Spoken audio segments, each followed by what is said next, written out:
The process of understanding is very simple. The process is, as I explained last time, I explained more in detail. We are created out of the rays within the center of the universe.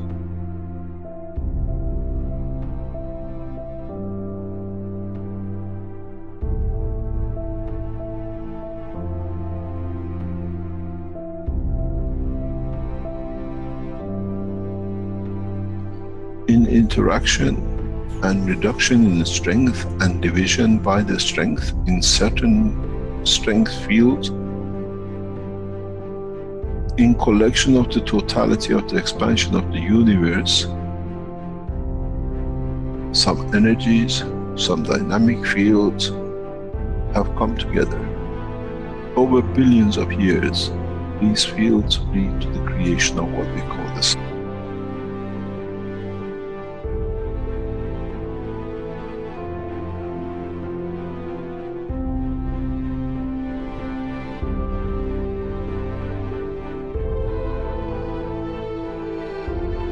Where the plasma gathers together.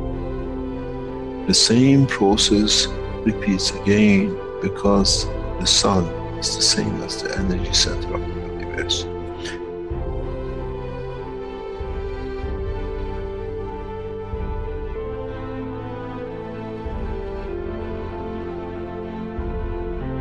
Now, the heavier, the larger amount of the energy which is collected in this span of the universe, called the sun, that irradiates out, does the same thing again.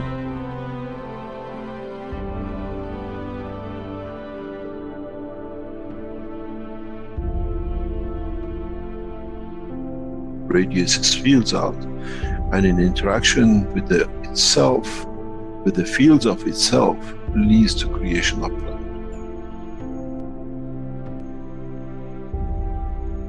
In that process of the creation of planet, the same process happens again.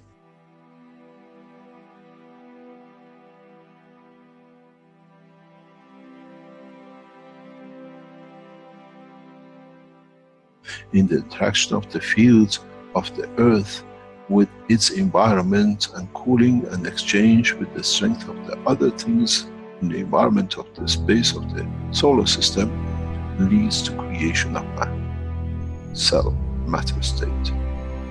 And that itself, in coming together and slowing down in certain ways, as we call, leads to another sun. We call the soul of the man. This is the truth about the life and creation of the man.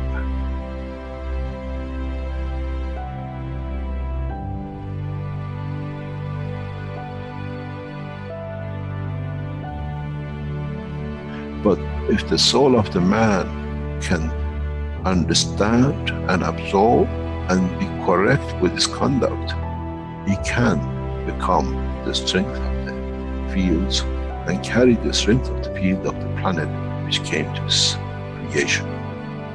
And if the soul can understand with the same process, can interact, can be correct, can absorb with itself the totality of the strength of what it needs, he shall become the sun.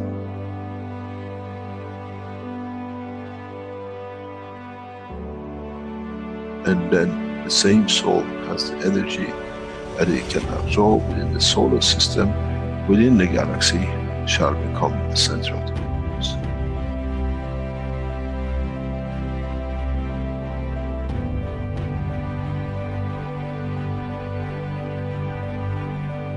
Earth, we call it the rain, come from and goes back to.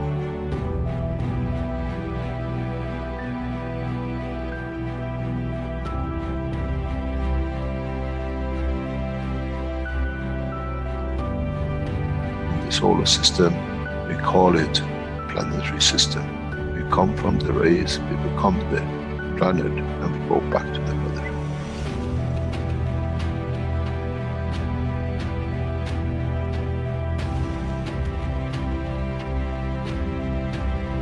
The same thing happens with the galaxies.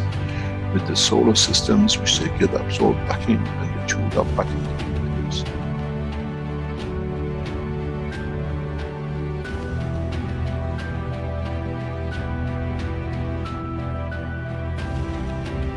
The life, the process of existence in the universe is the same. It doesn't matter on what exchange and what extent.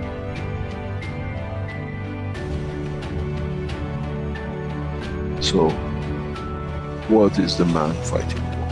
Why do we fight for something which has come from the point of the creation, and in the process it goes back to the creation? The soul of the man, as the energy of the earth, gives the face of the man, the face of the earth, and that process is the same for the soul of the man. Our soul, in reduction in strength, in interaction with the emotion of the field of the environment, leads to manifestation of the existence of the man. But once it's completed, does it need the face? Or can it be and becomes free from it, what we call the soul of the man, be free and detached from its existence?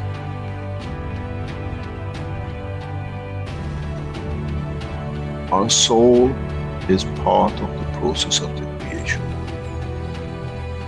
The key to one question, who man shall be in the future, to be answered. As we saw the sun became the earth, and as we saw the earth became man's soul, what will be the destiny of the soul of the man now becomes free at the point of departure from physicality?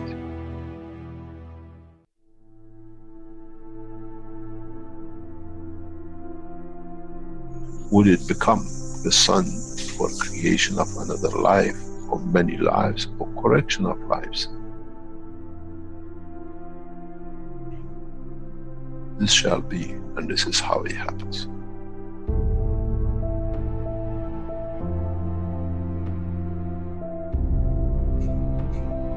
When you create a soul which is not correct, which is misconduct by itself, cannot give, you lead to the creation of this next cycle of creation, which has started the wrong way, the wrong strength.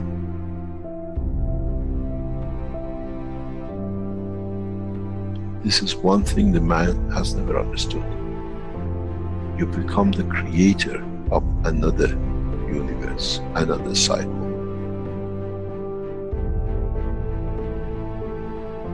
And this is what you have to judge within the structure of the soul of the man. What would I like that cycle to be? In the physical life, we create children. In the dimension of the life of the soul of the man, what that soul will create. If man has thought up to now, that's it, my end, my point, when I die is finished, there's as much fallacy that when the sun is destroyed in any shape or form, there shall be nothing left. But we know the part of the sun becomes part of the galaxy and becomes part of new life. So shall be the soul of the man.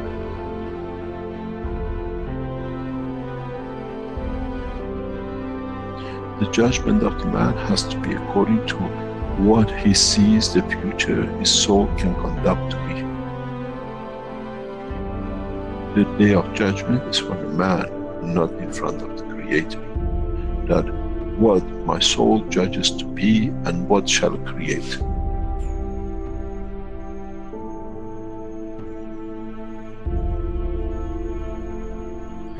Man never understood and shall never understand till can solve this dilemma within itself.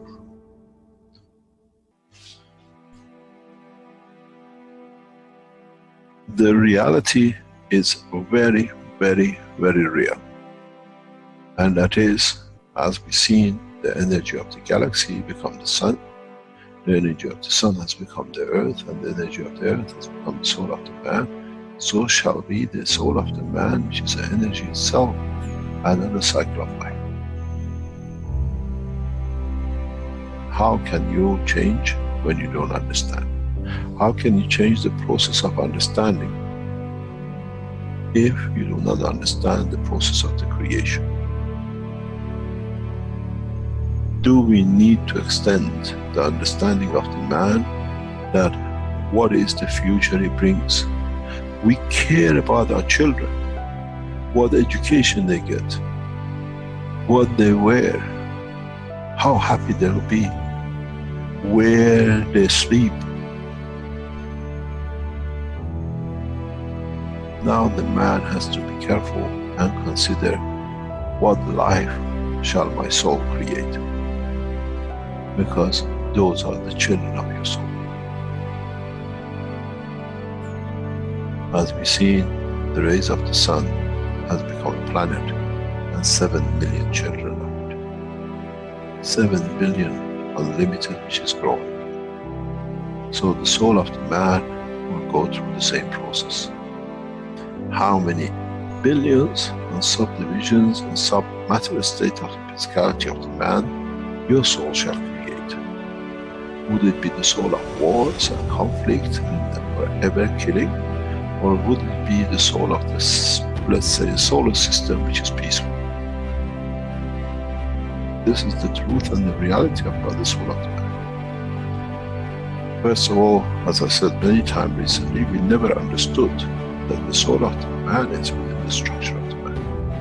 And now that we understood, we understand on departure from the physicality of the man, the same process will carry on as it did for a star, a planet. And the soul of the man becomes another energy source, a higher order, which itself leads to the creation. It becomes the star, it becomes the center of the new cycle of creation.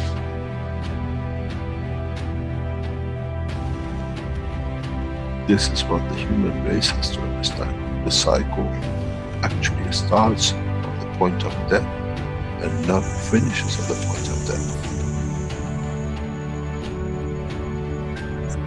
In so many ways, if one understands, is as the dusts, specks of dust came together to make the earth in the solar system, so has the specks of the atoms has come to be the creator of the man. And the essence of the creation of the specks of dust on the solar system has led to the creation of the man. So shall be the fields from the soul of the man which lead to creation of another cycle of life. What kind of life man would like to have to be created by his soul? This is the day of judgment.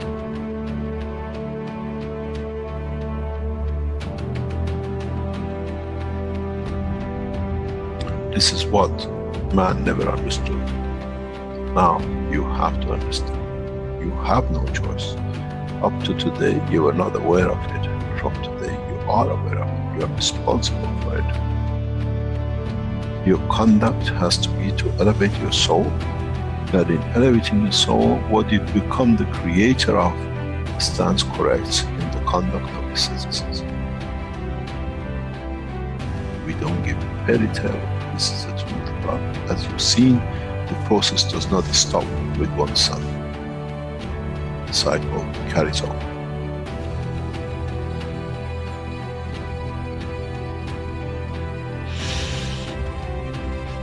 It's very interesting in how humanity now knows in fact to handle the fact. It'll take decades for man to understand, and then you understand those who become the tools of war, the tools of conflict.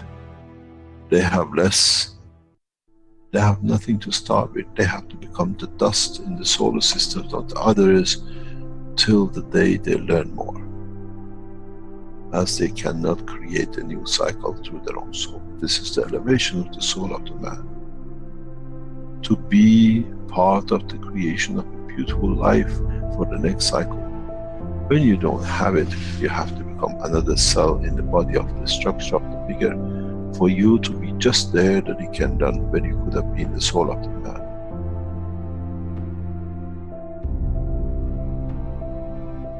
They say, do not create fear. I give you point of love for creation. If you cared about your children on this planet to have the best, your true children come out of your own soul in the coming time. How would you like to educate them? How would you like to be when you are in conflict with yourself and the cause of so much mayhem?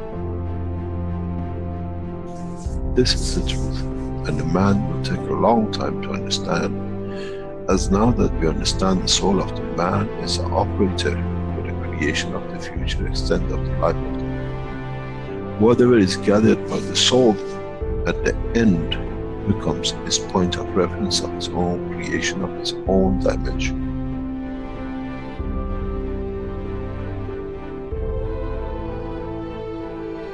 But the strangest thing is, what he creates from the soul shall become the creator of the other souls.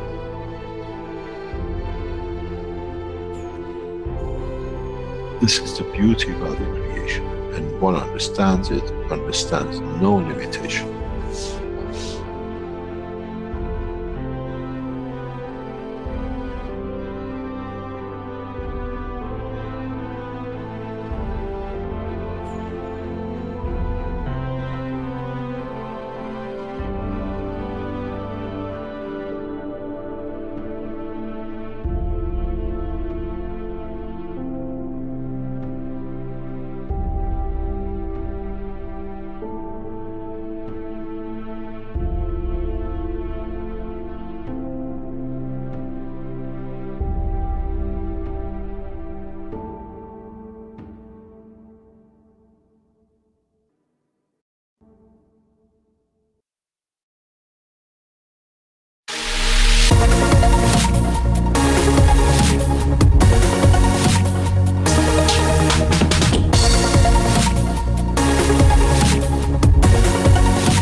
Welcome everyone, welcome to the 54th One Nation, One Planet, One Race for World Peace.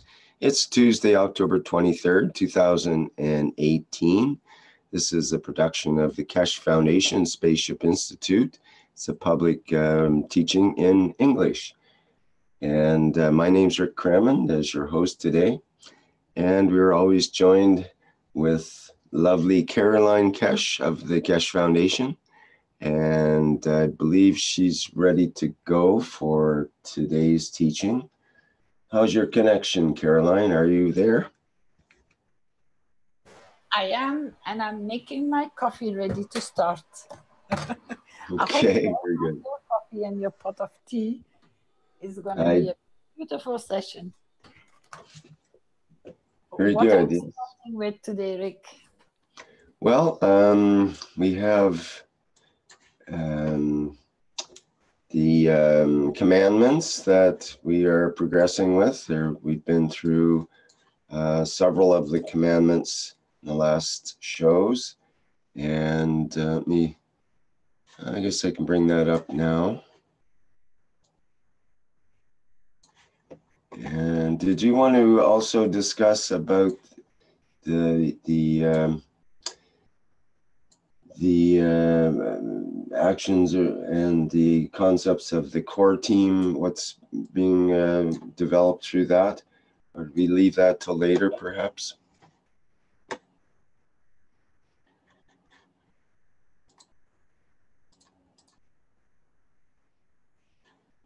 I'll bring the commandments up here. I said, I think about the message from the core team. I think we should leave that on Thursday morning, right, because the majority of the core team members are present as well. Yeah, Mr. Keshe can announce it properly that way. Okay, thanks. Okay, that sounds good. And I've got the commandments main page from the Keshe Foundation up here now, which is at keshefoundation.org/about/WPT/commandments. And When we scroll through that, we have the usual 10 commandments that we all know about. And then it's followed by the 14 commandments that we're getting some feedback through your microphone there, Caroline. You might have to put on your headphones eventually there. 14 commandments that Moses destroyed and never delivered to the man, as it's said here. And so we have the ones that we've gone through the last few times. Thou shalt not lie. The 12th one, thou shalt be equal to others and do not consider thyself higher or lower than them. And 13th, the man feeds his loved ones as well as his enemies. We kind of skipped over thou shalt not rape, and we're waiting for Mr. Keshe on a more thorough explanation of that one. We had thou shalt not judge no one except himself, and not to be judged by no one. And I believe we're up to thou shalt not touch or carry no arms to defend or to kill another.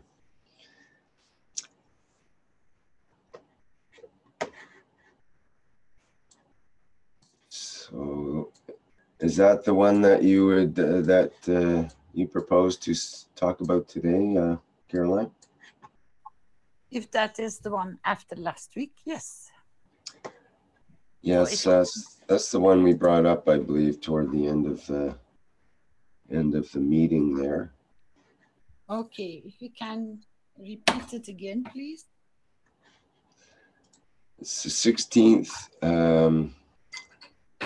commandment. Thou shalt not touch or carry no arms to defend or to kill another.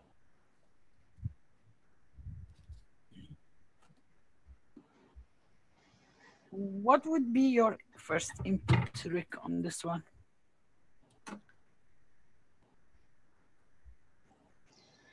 Well, what comes up is the dichotomy of protecting oneself and protecting one's family, friends, and those one is close with, and defending under certain circumstances, perhaps, versus not touching or carrying any arms to do any defending or to harm another, let's say. So, of course, the situation that people would think, well, gee, I want to be able to defend my family if they're attacked, and so on. So this is the issue that comes up on first glance with this statement. But on the other hand, if we think about it, the soul doesn't have any of those physicality weapons in order to defend itself or to kill others with. So who is it that's the one that's carrying these weapons and arms? And what is the intention? Truly, if we are all one being, then what is it that we're actually defending or trying to kill or otherwise? What is it we are defending? What is it that's so special about our physicality that we are defending when we think about it, if of all being, one essence, one soul? So this is some of the strangeness in this quotation, I think, but it's so beautiful because you simply don't think about it. It goes back to the World Peace Treaty, and I look at that and up on my wall from years ago, and it says, "We'll never think about getting involved or incite war or develop or use any tools of war on this planet or in space. And that's to what we agree with, to what we swear to. So that's part of what comes up, at least initially here. And then, of course, we'll get into deeper levels and various aspects of this. But what do others think? We have a hand up here. Would you like to say something, Caroline, or shall we take some ideas? Can you maybe bring the peace treaty in the screen? Okay, let me see if I can find that here. It's actually under similar.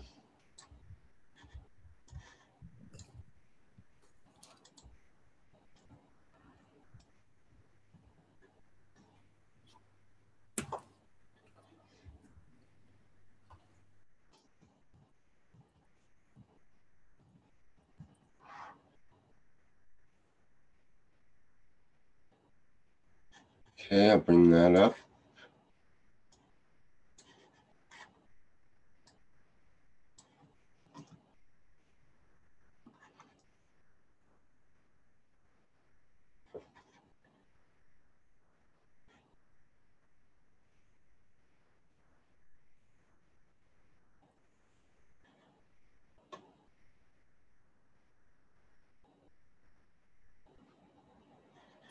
Okay, we see the World Peace Treaty there now. And this is found on the keshfoundation.org/about/WPT. Can you read it again very slowly, please? Sure. World Peace Treaty. We/I as citizen or citizens of the earth from this moment on accept to lay down all tools of aggression and war. We/I shall never think about getting involved or incite war or develop or use any tools of war on this planet or in space. And to this we/I all agree and swear with our/my, delete as appropriate, nation, territory, council, religion, city, town, body, bodies, and soul or souls. And then it has a space for name, signature, date, position on behalf of the and nation, territory, council, religion, city, town, or individual with a witness at the end. And then it says, after signing this treaty, be proud to display this certificate wherever you consider being important to you, that everyone can see and know your ethos to fellow man and the mankind and other created beauties of the Creator.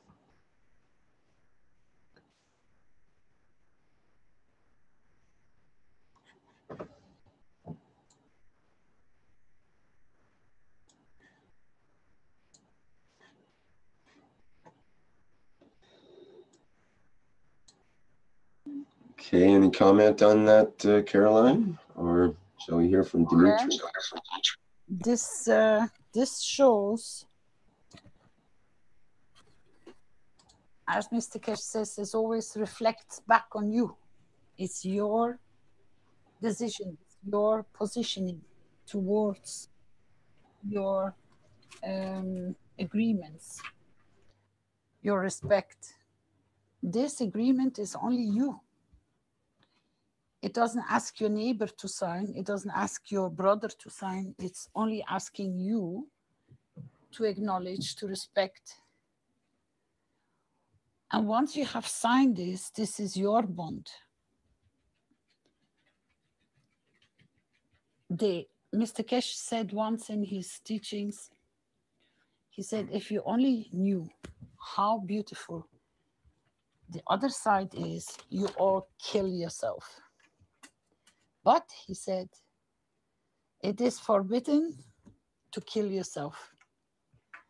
It's not allowed because you cannot destroy life. So that gives in a way an explanation that it's not necessary to stand up to defend because you might harm or hurt somebody in your defense. It's better to shed your own blood than to shed blood from somebody else, no matter the circumstances.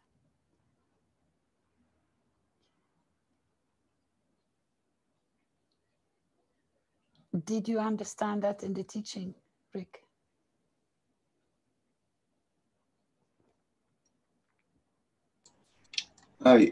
Yeah, that would definitely be part of that. And it's like you say, it's an agreement just with yourself, and it's also with yourself or with your soul. It's not an agreement between yourself and some world organization or some nation or United Nations or anything like that. It's an agreement with your deepest inner part, essentially. Because Mr. Keshe's tried, it was very beautiful, because I have to tell you, yesterday in the soul teaching, they went back to that Tuesday platform teaching with Mr. Keshe when he explained the relationship between your body and your soul and your body. And it was amazing that there is only in that part so much which is reflecting in all these commandments. The commandments are like the 99 beauties of God. Everything goes back towards you, yourself. And the commandments were not delivered. People have to understand these are not commandments from now. These are the commandments which were supposed to be delivered at the time with the other tablets, which we only had 10 of them. And if you are already respect the 10 with your own respect, then we would have not even rolled into this chaotic situation as we see everywhere. A lot of people are going to ask the question, why can't we not stand up and defend? The answer sits that because when you stand up, you will harm or hurt, usually in these kind of situations. And to prevent harming or hurting or inciting any violence is what you sign if you have signed the peace treaty. This commandment looks upon this peace treaty to be understood, but also the reason why that there is more beauty than when you stay within your physicality. So there should be no fear to let go. Because if you harm or you hurt, as in so many teachings Mr. Keshe has brought forward, you bring your soul down in energy. You lose the energy. Go back to the first one where Mr. Keshe explained why thou shalt not lie, is that, you know, if you have a saving book and it has a nice figure, and you just start just a simple lie, doesn't matter for what context, your bank account goes back to zero and you can restart. This is far even worse when you harm or hurt or kill somebody. So why would you, if you understand the balance of who you are and what you are and that you're working in field strength, why would you bring your own field strength down, or as Mr. Keshe or I try to explain, if you have a bank account, why would you empty it by making a mistake? When you know that if you don't touch or harm in that way, and you trust yourself, you don't lose what you have worked and gathered for your whole life. Do people have any questions about this, please?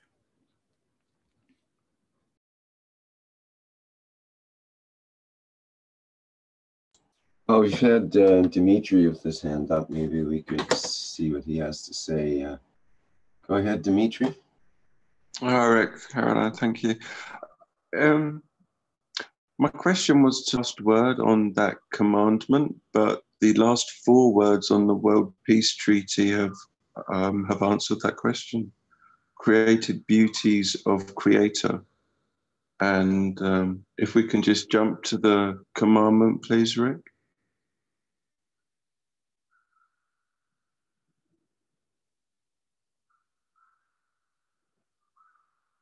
Well, the last word on the commandment is another, and thank you. I just wanted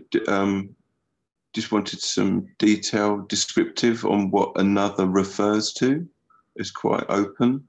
A lot could be put in there, but the last 4 words of the beauties of the creator, is what another is referring to.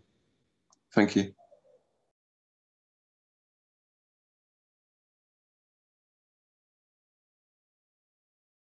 Or maybe not.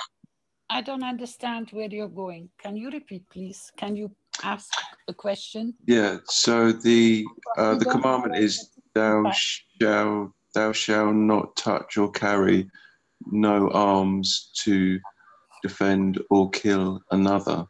And my question was, what does that refer to? Is it just referring to man, or are we talking animals as well?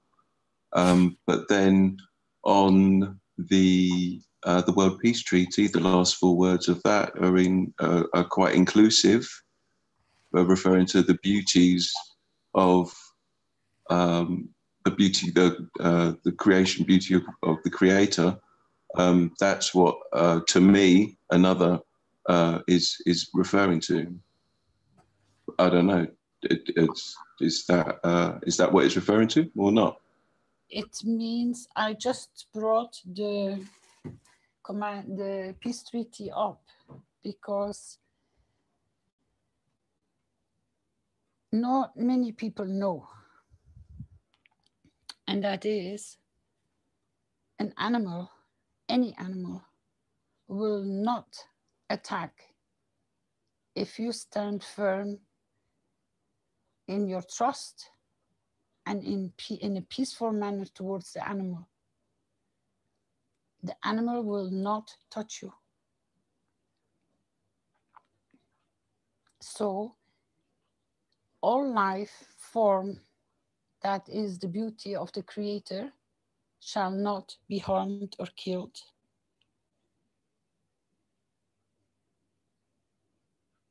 This is also the path what Mr. Keshe is bringing us to in referring what we are consuming on this planet.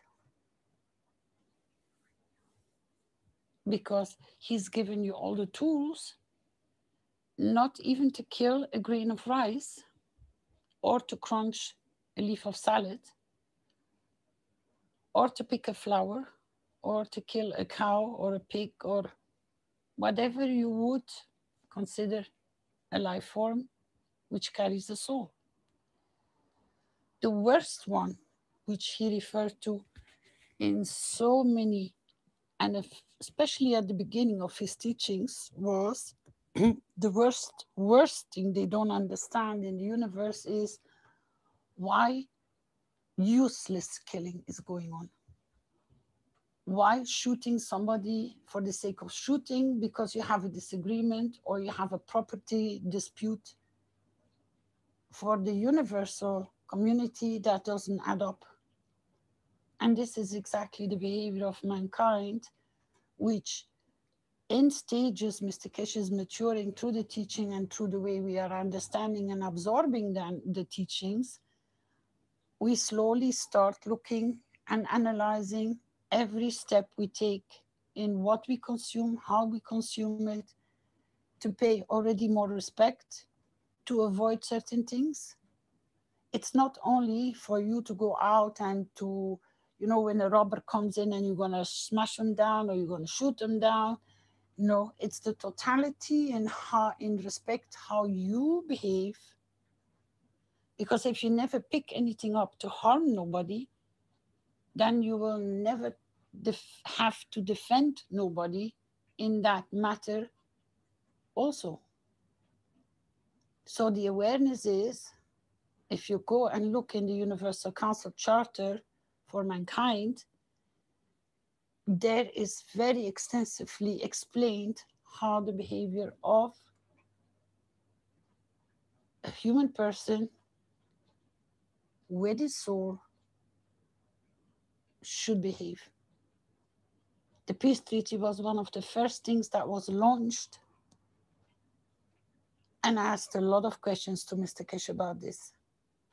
But if you're not willing to commit your soul and your body, then you're always trying to find an excuse to use the one or the other one as an excuse. And this is exactly what this commandment says. He also explained that this was never released, the reason why it was never released.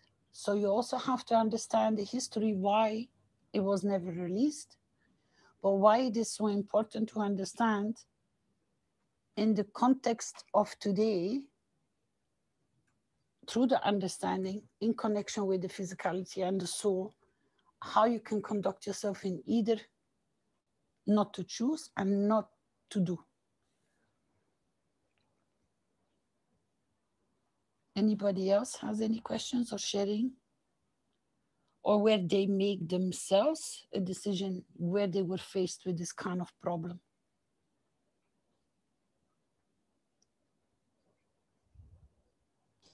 I'll remind the attendees they can put their hand up and we can allow you to speak here. And the panelists can open the microphone and go ahead if you like. May I just say something, please? Mm-hmm.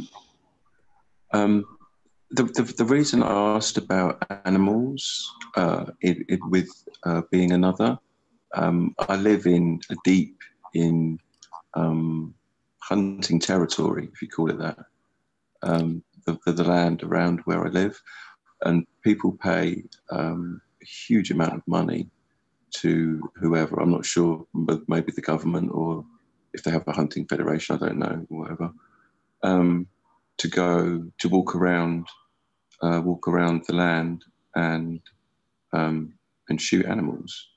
They're actually only allowed to shoot in the day because hunting's been banned in the evening because they'll end up shooting each other. What I was thinking was to set up some reactors now that things have maybe changed onto like a disc reactor, a more flat reactor. To just put up reactors out in nature to maybe change the emotion when the hunters come into the contact within the field range of those reactors, possibly. We'd run it off a plasma battery, maybe. I don't know. It was just, I'm just sharing with you the idea that popped into my head, that was all. Thanks.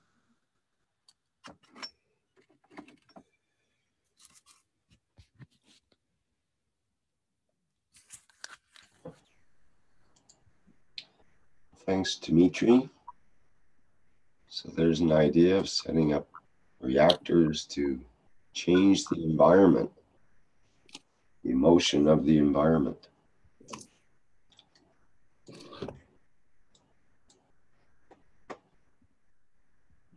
Anybody else with something to say with this commandment?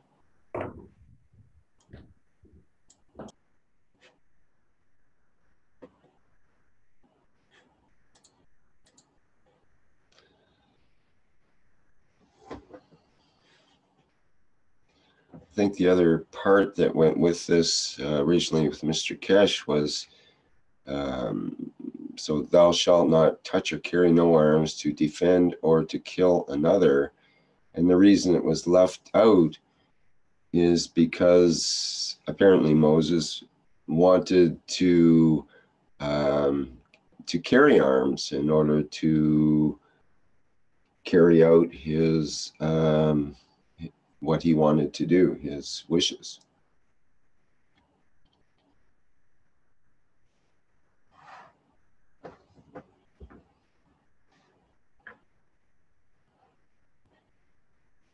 Hi Rick, it's Pete here, Universal Council Polish Language. So really when we talk about, this is my understanding, when we talk about arms, and the answer to this is really in that commandment. Why do we carry arms? We either carry it to defend or to attack or to kill another. So if we consider both these cases, let's take at the physicality level, that's closer to our the way our brain works, so it's easier to identify yourself with this. If you defend. Why do you defend? You are in fear. You fear of something and you have to defend yourself against that threat. If you are carrying arms to kill another, again, you have an intention that precedes this carrying of the weapon, which is an intention to kill for whatever other reason. If we look at other commandments, we might find some clues in there as well. So in both cases, there is that emotion, there is that, in the case of defending yourself, you carry a fear in yourself, and this is why you want to defend yourself. So to me, this commandment is also a guidance not to fear, not to carry any fear in you, because then there is no need for you to carry any arms to defend. So in a deeper understanding, it talks about the fear, but it also talks about other emotions, such as actually killing is also because of the fear, right? This is why wars are created, people are manipulated, and there's a lot of fear put onto them. So it might be that the reason for going with an army with an intention to kill is also because that fear was seeded deeply down by somebody else, by the propaganda, by the leaders that people are following, and so on. So this is all in the context of more sort of physicality and conflicts. But there is, I believe, there is a deeper end to this as well. But for me, the second thing behind this commandment is the actual fear, and it's a direction for an advice not to fear at the same time, because we know in plasma stronger feeds the weaker. So if we carry the field strength of fear for whatever reason, we saw how fear can manifest. Fear of something that we experience in our dream can manifest as a virus in our body. We've seen this in the 243rd Knowledge Seeker workshop. So if we don't, accumulate this fear, if we don't store this fear, if we don't have a reason to fear, if these emotions are not present, this is a big clue, I think, how to keep our body, our physicality, not only the soul, but let's start from the bottom. So the physicality imbalance, where these emotions are not there to create this mayhem of different conditions, different diseases. That's all for now. Thank you.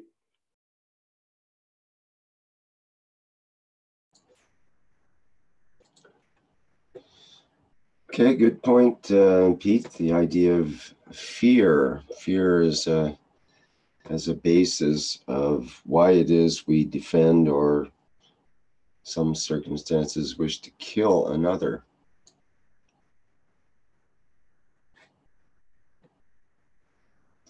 Thou shalt not touch or carry no arms to defend or to kill another.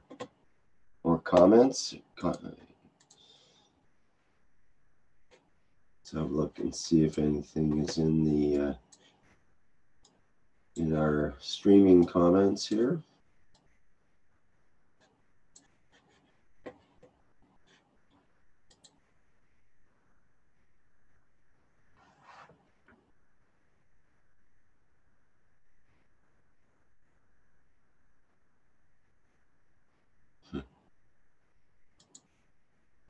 Dan mentions in the chat,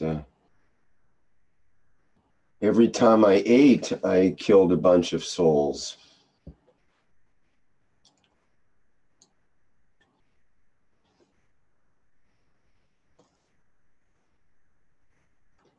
That may be true, but you didn't require any arms to, you didn't require arms in order to do that, perhaps.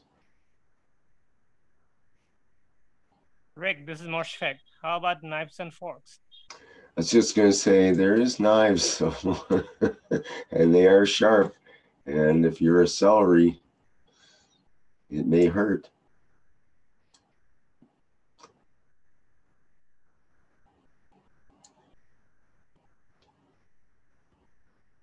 So what about animals and plants in terms of this? So when we cook our food, we use knives. I mean, often, and I mean, all the time, actually, knives of some sort. Not to mention our teeth when it comes down to the final act, which is just like knives. So teeth we're classing them as arms against matter state, whatever we eat. I mean, that's it's a big. Well, for me, that's a big step. I guess that's a little bit of a shock, to be honest with you. It is a big step, and I don't think that's the intention of this commandment.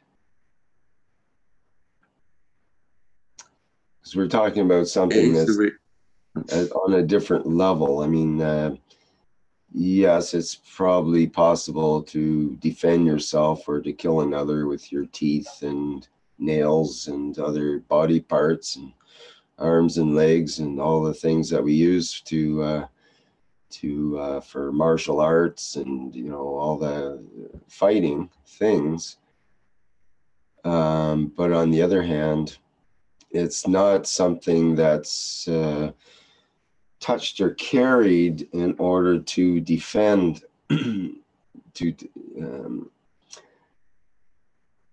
There's a big difference between carrying a weapon that extends your capabilities way beyond arm's length, let's say.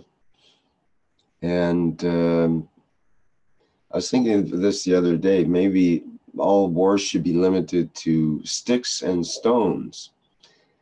I mean, we could carry a stick in order to defend ourselves within a stick distance of ourselves, which seems fair. You should be able to have a meter distance between you and others to have your own space on this planet and not be harassed and whatnot. So you carry a stick for that purpose, but no more than a stick. And if there's a world war that breaks out, or a country wants to declare war, then they can only use stones.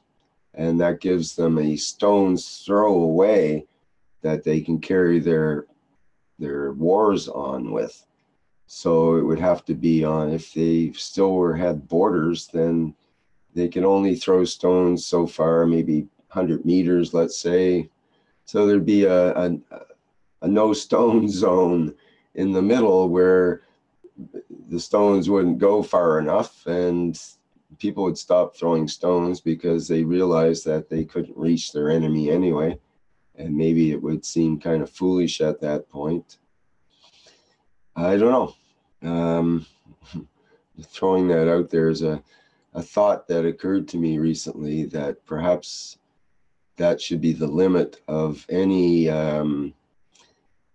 defending or offending. And that is not acceptable in terms of, we need to not even have the thought that we should be able to live as humans in an environment where we don't have the thought that we need to defend ourselves, because instead of defending, we're all actually looking out for each other and making sure that we're all protected and happy and included, and don't have external or internal disagreements and misunderstandings, which lead to that fear and that distrust and that feeling that there's an other group that's against us, or another person that's against us.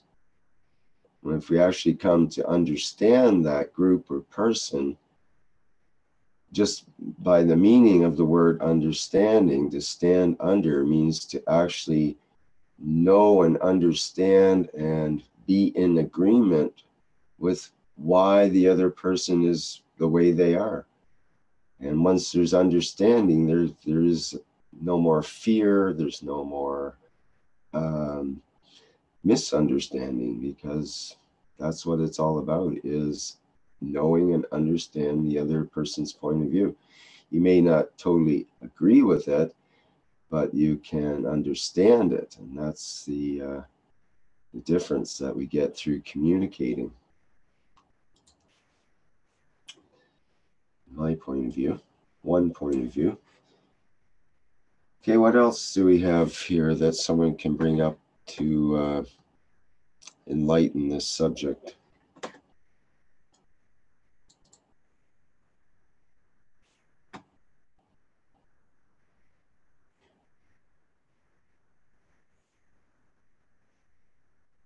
Could look at it in terms of the world events that are going on now, where we have a situation in Saudi Arabia where an individual was apparently killed, and this has led other countries to want to disassociate with Saudi Arabia. And actually, many of these countries are now canceling their arms agreement with that country. So it's interesting that when these countries start announcing that they're canceling or not canceling, depending on the case. For example, Donald Trump, although he wants to show some response to Saudi Arabia, he, on the other hand, is very explicit that he does not want to cancel or jeopardize the hundreds of billions with a B, billions of dollars in the arms agreement that they have for weapons for Saudi Arabia. More exactly 110 billion. Yeah, that's what's been promised apparently, and of course it's actually only a few billion. That's the contracts that they actually have nailed down, so that figure may have a 10 times exaggeration. But the point is that they're world leaders. They are so invested in weapons, as Trump says, it's 1 million jobs. We can't lose 1 million jobs. We have to, and if we don't supply these weapons to Saudi Arabia, then our enemies are going to. Russia's going to. China's going to. He mentioned, that they're right there, ready to take over these lucrative contracts and make a bunch of money off of it. Yeah, the big problem with those arms are that they will be once used, eventually. How many Well, lives? this is the thing. There's nothing really wrong with arms except when you use them. And when they're used in the purpose that they're made for, especially, then they're very destructive. And that's the whole ludicrous thing about it. That's why I suggested, somewhat sarcastically, but maybe it is a solution, that each country should make the weapons only for their enemies. That should be the new world law. If you must make weapons, then you have to, by law, make it just for your enemies. And of course, you're probably not going to want to make the best of weapons for your enemies. And your enemies are probably not going to want to make the best of weapons for you.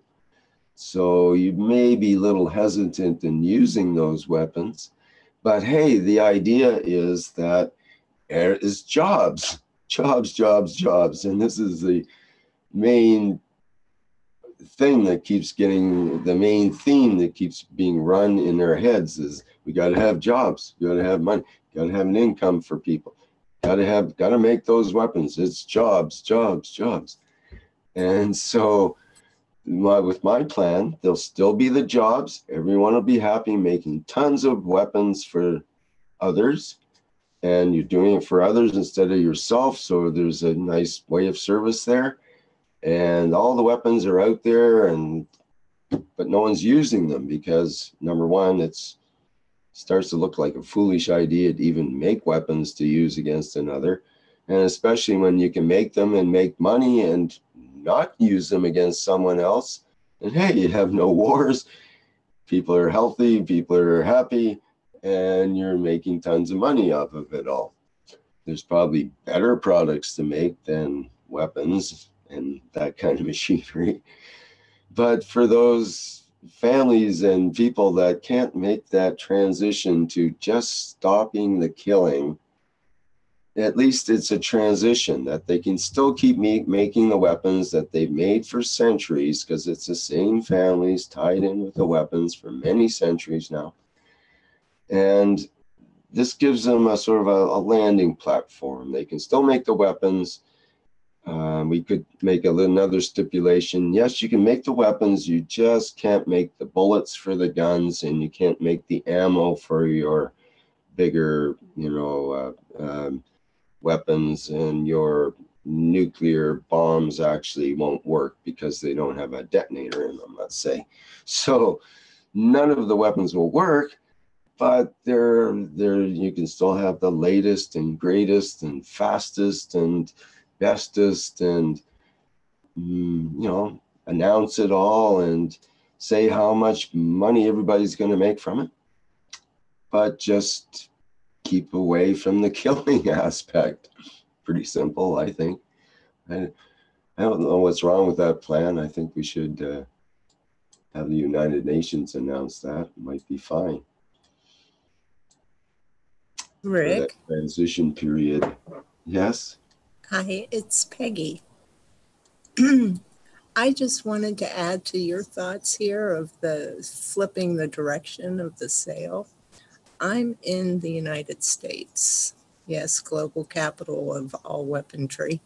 Not a pleasant thought, but Raytheon is a very large supplier of military equipment and technologies, bombs and missiles and the alike.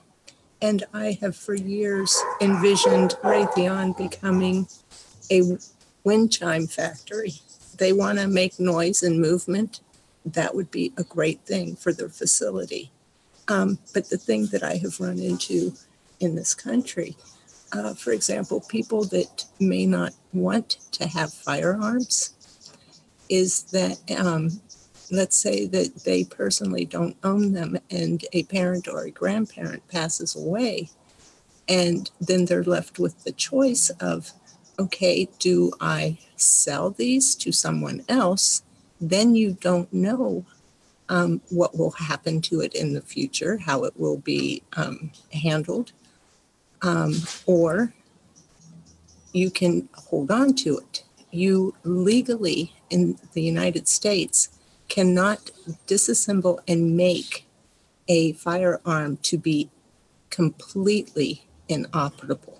You can take a pin out so it doesn't fire, but you must keep that pin accessible to make the firearm fire again. And it was quite shocking because in the town that I live in, the police department did a buyback of a whole bunch of guns, and they destroyed them. And the state in which I live in turned around and sued them on behalf of the federal government because the federal government would have done it to the state. So the state stepped in and sued the local police department because the rules are that they have to be turned into the state. And what they do with them, who knows, they recycle them, as many people have heard about the Border Patrol agent that was killed with a firearm that was sold through this tracking that they do back and forth between Mexico and the United States. I mean, this is part of the government, the policing system. So what you find is that you're not allowed to destroy these things. They must be kept so that they're recycled into our system. And I think that's something that we need to look at is, okay, if you're faced with a situation where you don't want it, but you now have it by whatever means it's come to you, you have to discern what is the best scenario. And so, you know, for some, they have chosen to just store them without pins or whatever. But if questioned and asked, then it's available to turn over until the powers that were are gone. So it's a very interesting situation in the United States because a lot of people don't even realize that it's illegal to destroy the weaponries. So things are changing and things are looking up. And I just wanted to add to your the wind chime thing to what you were saying about switchback on let the others make them. It's, the old adage when you have two young children making a peanut butter and jelly sandwich and they're going to share it, you let one of them cut and the other one pick which side they want. Thank you. Good point, Vicki.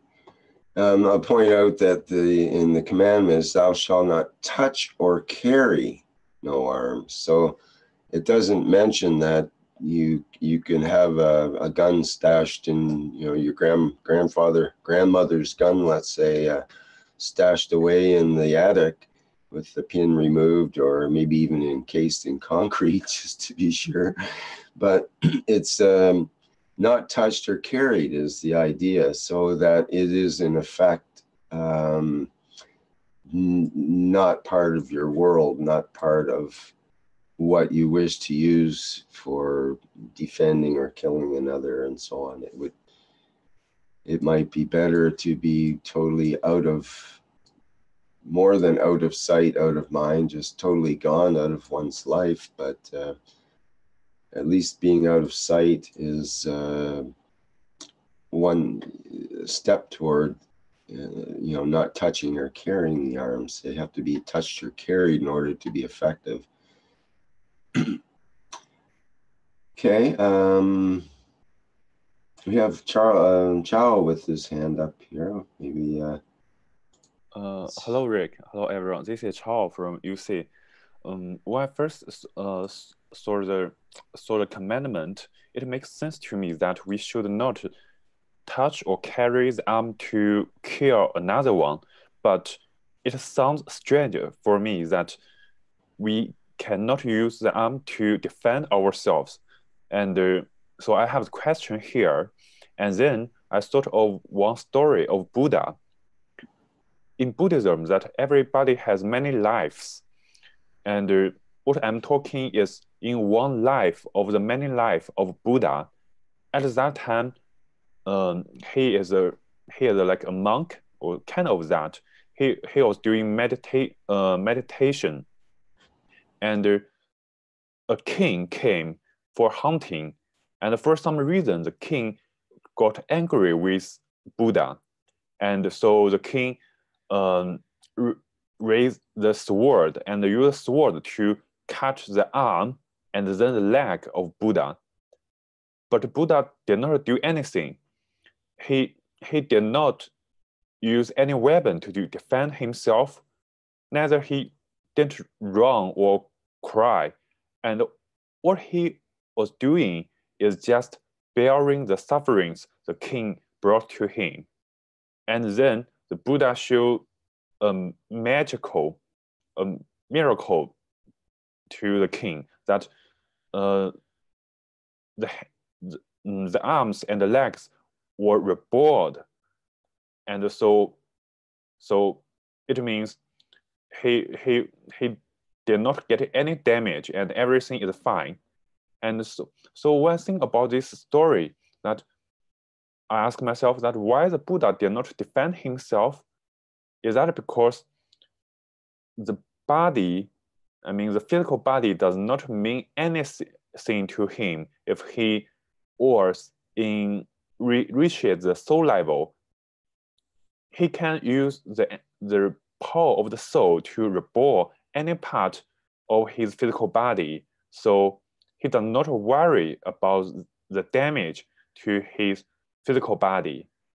So probably, I think in the commandment maybe tells us that if we can reach the power of the soul, and so in that scenario, that we do not need to touch or carry the arm to defend ourselves, because we are like we are very powerful and undamageable in the soul level. And that's what I want to say.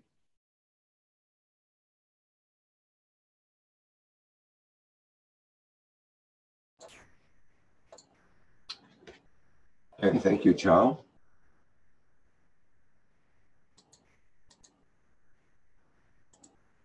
You're not damageable on the soul level. Okay, who else would like to go ahead here with a comment or concept that is appropriate?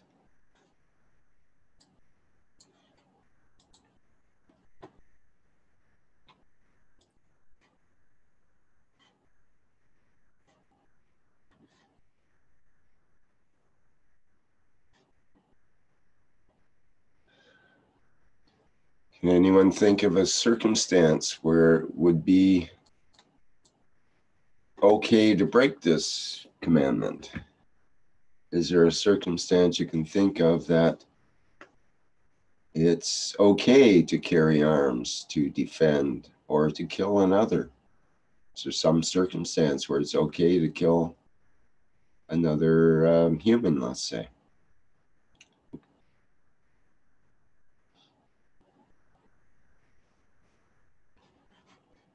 I put a comment there on YouTube. Sorry, from YouTube there. Okay, thank you, Flint. I'll read the comment, which is from Earth Vega. In the higher frequencies, animals and people don't consume each other. We all produce these higher energies. And further comment from Earth Vega. From my pre-life recall, I remember wild animals seeming much more intelligent and loving like us. And I remember being able to carry on a conversation with them telepathically.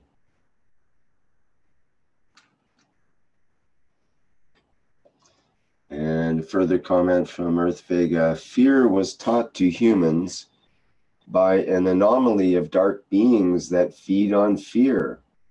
They manufactured circumstances on worlds to produce fear and suffering as a fuel for themselves. We don't have to worry anymore, I think is the comment there. Maybe it continues.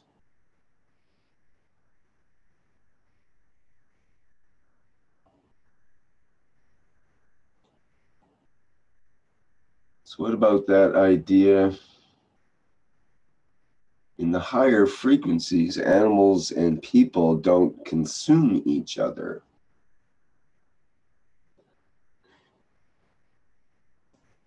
So would we consider that the way plasmas interact in a higher level?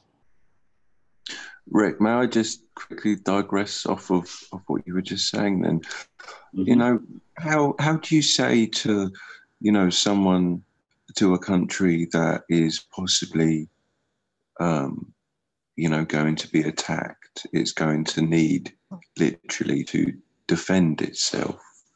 or not even a country, even to a person, you know, if, you know, do you, what, when you say to, you know, if I was to say to someone, you know, this is, you know, these commandments are something that will make this experience on this planet a lot better for everybody and a lot more comfortable. You know, if they need to, and I say to them, you know, thou shalt not touch or carry no arms to defend or to kill another, you know, without, it's not a predicament because it's a situation that we will resolve, but you know, it's a hard one to implement without literally everybody being on board. You know, well, the thing about it is, sorry, go ahead, Arif. No, please go on. Go back to commandment number 13. Well, let me finish my statement here, and then you can Sorry, this was a very short answer to the question. Sorry. My short answer was just going back to what Caroline said earlier, that this is designed to be for, as the World Peace Treaty, for us as individuals. Each person has to make that decision or that agreement with themselves. It's not necessarily that we're going to tell a country, thou shalt not carry no arms to defend or kill. It's our own personal thing, and each person has to come to that realization themselves. And then the country, there will be no result from the country because the people of that country don't agree with what's going forward. Sorry, go ahead, Shandor.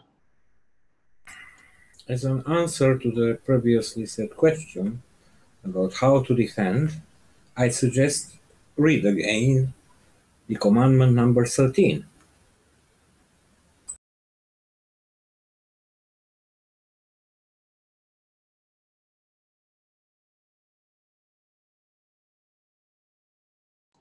Okay, we have 13 is the man feeds his loved ones as well as his enemies.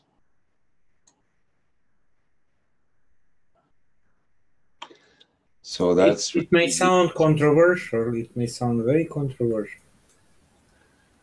But you can read The Art of War by Sun Tzu. It's a 2,000 years old, over 2,000 years old treaty about how to make wars, written in China. And I think it's actually still a material which to be studied at West Point Academy and the CIA, FBI, MI6, and so on. So not because the arms didn't elevate, but the human character remained unchanged in the past 2,000 years. And there, the general who wrote the book explained very well that where there is a war, it's a blood, it's a loss, it's a damage. And the best way to win a war is to win it without any fight. So you can read also the recommendations of the expert in how to make wars, or how to not make wars, how to avoid wars. But I suggest it's commandment number 13. Really good point, and it makes sense that if you were to feed your enemy, they would be a lot happier and would probably not be your enemy anymore. Literally feed them. There's examples of that where wars have been averted by giving the enemy food, and I think about how many billions. Think about how many billions or trillions of dollars are spent in the world every year for manufacturing arms and for defense and military and so on. Minimum hundreds of billions. I think you could eradicate all the famine in the world with a small part of that money. Sorry. Sander, if I may jump in. Yes, please. I think there is something much more important in the answering the question of Dimitri. Caroline, can you get on your microphone there? Maybe it sounds quite distant there. Okay. It's better. Pardon, it's because I'm on the move. To answer Dimitri's question is in a way in the teachings of Mr. Keshe. Why? You have to ask why did Mr. Keshe, first of all, made you to sign the World Peace Treaty yourself? Pardon. And what is he teaching right across to all his teachings to do so? That is, everything reflects back to you. If you go on a world view, let's say you know the planet, you know there are animals, you know the whole structure more or less of this planet. But we as humans, we are here too. Never mind anything else, but if you consider, as what Mr. Keshe says, we are a passenger like on a UFO, because we are astronauts, because we are in the same condition as on a spaceship. The only thing Mr. Keshe is teaching us that this spaceship can be copied, and before you can travel and use all that, you have to behave like everything else is behaving and conducting themselves in the universe. So that came through all the teachings. Now, the most important thing is, a lot of people don't stand still when he says, when you pour the ganses, you as an individual, you have start nano-coating, you have start producing the ganses, you have start giving them away, you have start pouring them in the rivers and the fountains and in the gardens and wherever you could even imagine, in your cars and the radiators, in the water spray to clean your windows. So you're dispersing what? The field strength of it. Mr. Keshe, in his last teaching, he said one very important thing. He said, where do you think the copper comes from? Where does it get mined that you can buy it in the other side of the world or worldwide? Now, what was the extension of this teaching that you did all these steps which I just spoke about? Because you create, as you are an energy field source, which is your soul, but because you carry it in the body as a vehicle, you are carrying the wishes of the soul out. So you've been applying, you've been listening, you've been learning, and you've been spreading the knowledge. But at the same time, what have you done on the other side? You've been giving so freely that you have left your fingerprint everywhere. That's part of your energy. So because we are building up by so many thousands of knowledge seekers, the field strength of the same intent as we all have carried somewhere a part of it, not exactly, we have increased that field strength, which now carries a bigger fingerprint. He said, you will even reach the people in the Amazons, the people in ice living, people living, you don't even have an idea, that don't have television, have no network, have no communication with the way we are living. But still, you will reach them because you poured it into the water, and the water is connected to one system right across the planet. All the waters, rivers, seas, they're all interconnected. They go through their own field of changing, converting, go to salt water, go to drinking water, go to wherever you can even imagine. So the whole thing is that the more you decide what you do as you, that because of that intent, you are elevating and giving to the others to come up to your same level of understanding. Doesn't matter where they're hiding, doesn't matter where they are. Because of your field strength, because you're connected through this planet, which we are all coming from one source here at this given moment, you cannot avoid, because you're the creator of the creation and you are creating and you're part of it. You cannot isolate you from it. The only thing that can happen is, or you're taking consciously part of it, or you are taking unconsciously part of it. So you don't need to say, you need to be in your conduct for the others to change, because through your conduct, you are elevating the others.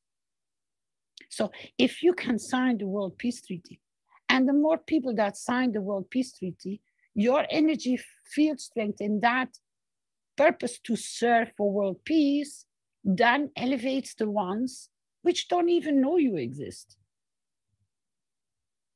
There is a scientific proof that when you teach more than 100, what result do you get?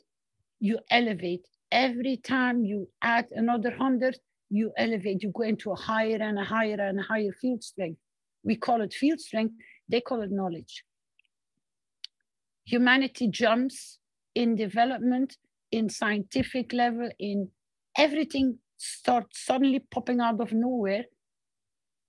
But Mr. Keshe is explaining to you why. So the more you are, the more it will be created in front of you. You don't even need to talk to the guy. You just need to be for him to receive. Because that's your purpose of your creating. And the more you're aware of what the purpose is for you to create, then the more it will reveal itself in front of you, because you release the field strength to become matter state. That's exactly what we did in Togo. Our wish was peace. You all added your field strength to it. And it became peaceful. And we did not say a word. We all sat behind our computer or on our laptop or on our telephone, but we were present in that presentation, in that wish, I am present. And that wish was created, and Rick can go back to it. We worked quite a few times on it.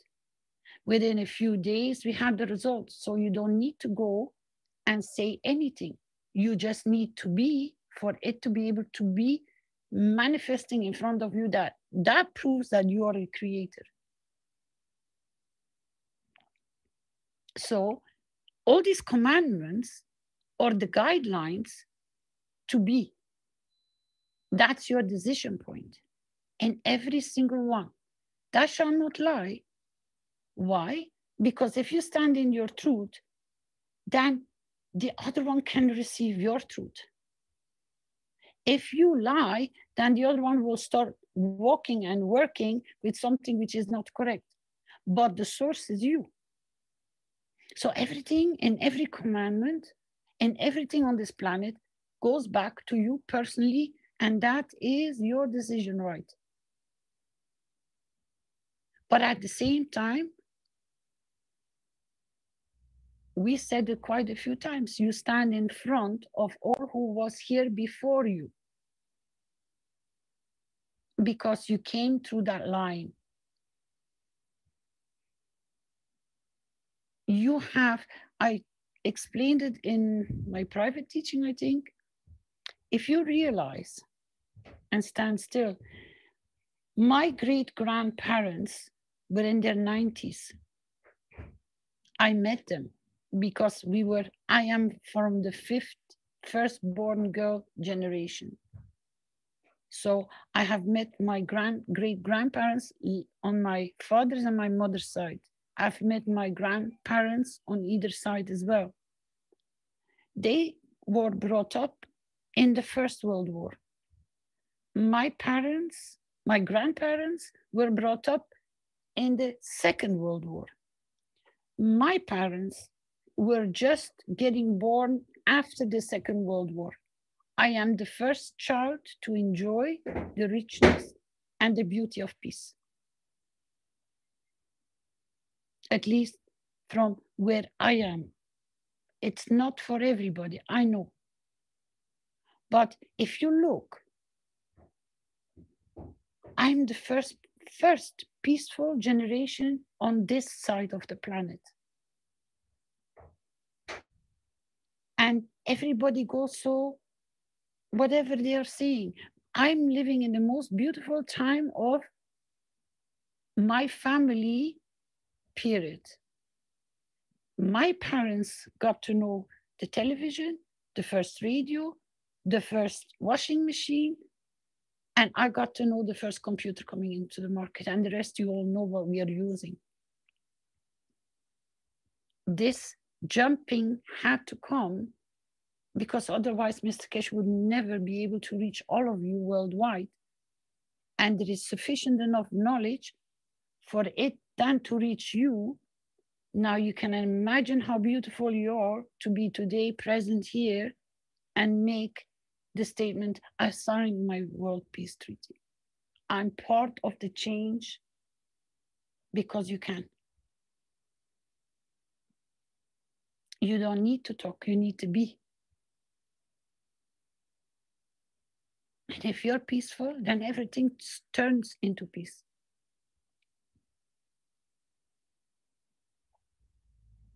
You're the biggest messenger of the part of the whole message.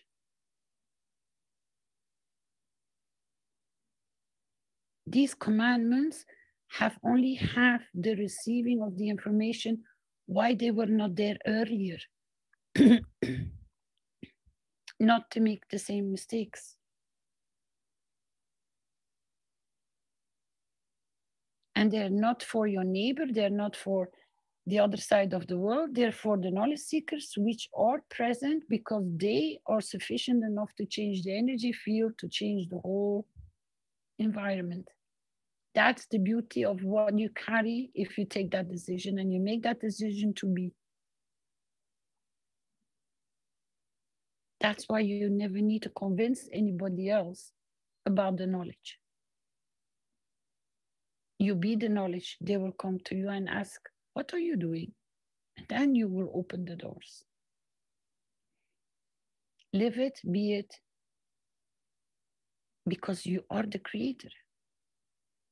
Otherwise, you take all your trust in what you are and you cripple yourself. That's why another commandment says, don't judge. Because if they would not be there doing this, you seeing that, then you cannot position yourself to make that difference in your decision. Because if everything is peaceful and everything is so beautiful, you're never going to think about picking up an arm to harm or to hurt somebody, do you? You even have to be so gracious to say thank you to the other side, to say, wow, because of that, I can be. That's the learning of the giving of the soul, which was in the 2 weeks ago in the afternoon, which now in the soul teaching, they start opening it up. It was one of the most important teachings. He started a new session on soul level teaching. That's why I'm trying to get through the commands as fast as we can, because they only reflect on you, nobody else. And that's why you have to be so precise in where you decide to be, what to be, and how to be, and what you're going to be, because you created.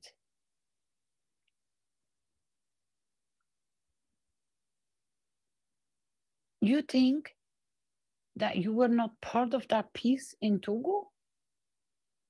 You're a knowledge seeker, you're connected. Pardon.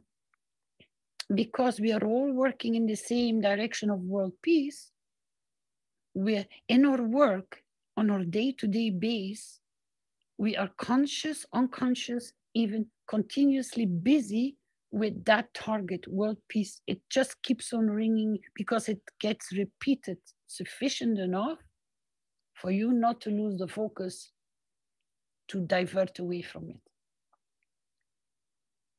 So if you're a knowledge seeker and you pop up in different teachings, you were part of that wish, knowing or unknowing,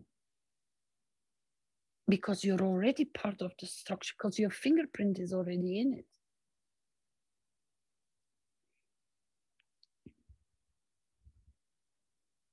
If we can understand what Mr. Keshe is trying to say in every single command, it's only for you personally, that means that's your conduct. And if you do, you know, it's like an infectious disease. You contaminate everybody with your peace treaty, with your peace message, with your where you're going.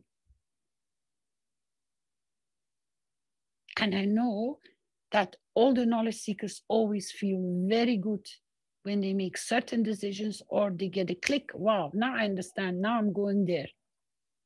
It fills you up with energy because that's what the soul gives you as a gift. When you go wrong and you go off the path, you start getting hammered. It doesn't feel so good.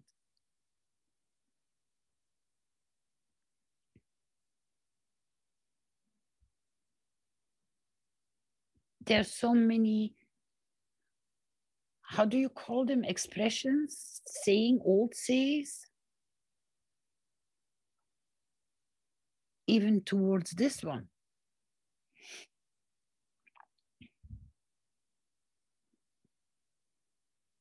Why do you think they say when you get slapped in the face, you give your other cheek? As Mr. Keshe said, it puts them to shame. Shame brings acknowledgement to themselves, how far, what they can change. And they start changing because you have given them that injection to feel that difference.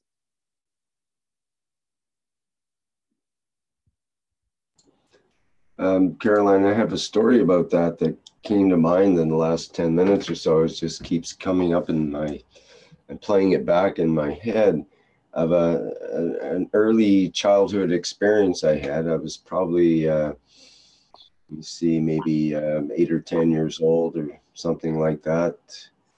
And I remember being in the neighborhood. I grew up in kind of a rough section of town, you might say. There was lots of sort of gangs and kids that were really tough and so on. And I remember being by myself and encountering this other kid that had a really the reputation for the toughest kid in the class and one of the toughest in the school. And I just happened to be close to him just physically and for some reason, and mentioned something, and he just out of the blue lashed out and hit me. He punched me in the face, but I just went with it. It didn't really hurt, but I just said to him, I didn't run or I didn't fight back or anything. I said, "Why did you do that? I didn't do anything to you, and I have nothing against you." And it shocked him. He didn't know what to say. No one ever confronted him of, why did you do that? It was, most people would either run or have a fight with him or whatever.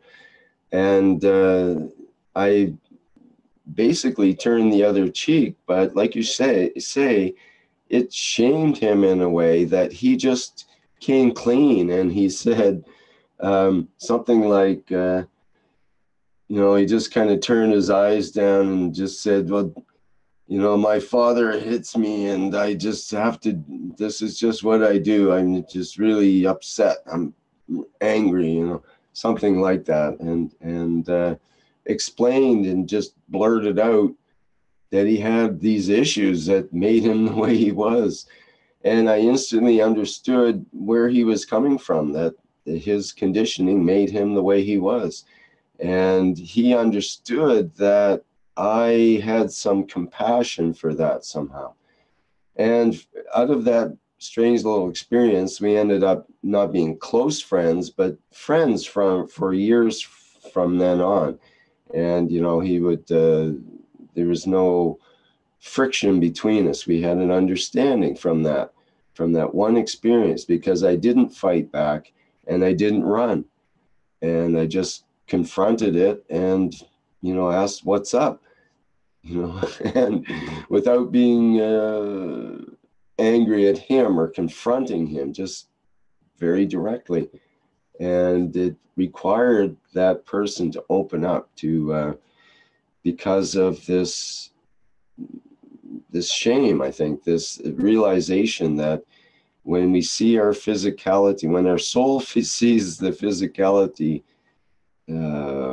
doing this stuff and kind of catches it in the act, then it dissipates that energy. We can no longer be that thing that we think that we were, because we aren't really. It's an illusion that we are angry, and this person that's angry is a behavior that's been learned according to the circumstances and the conditions around us.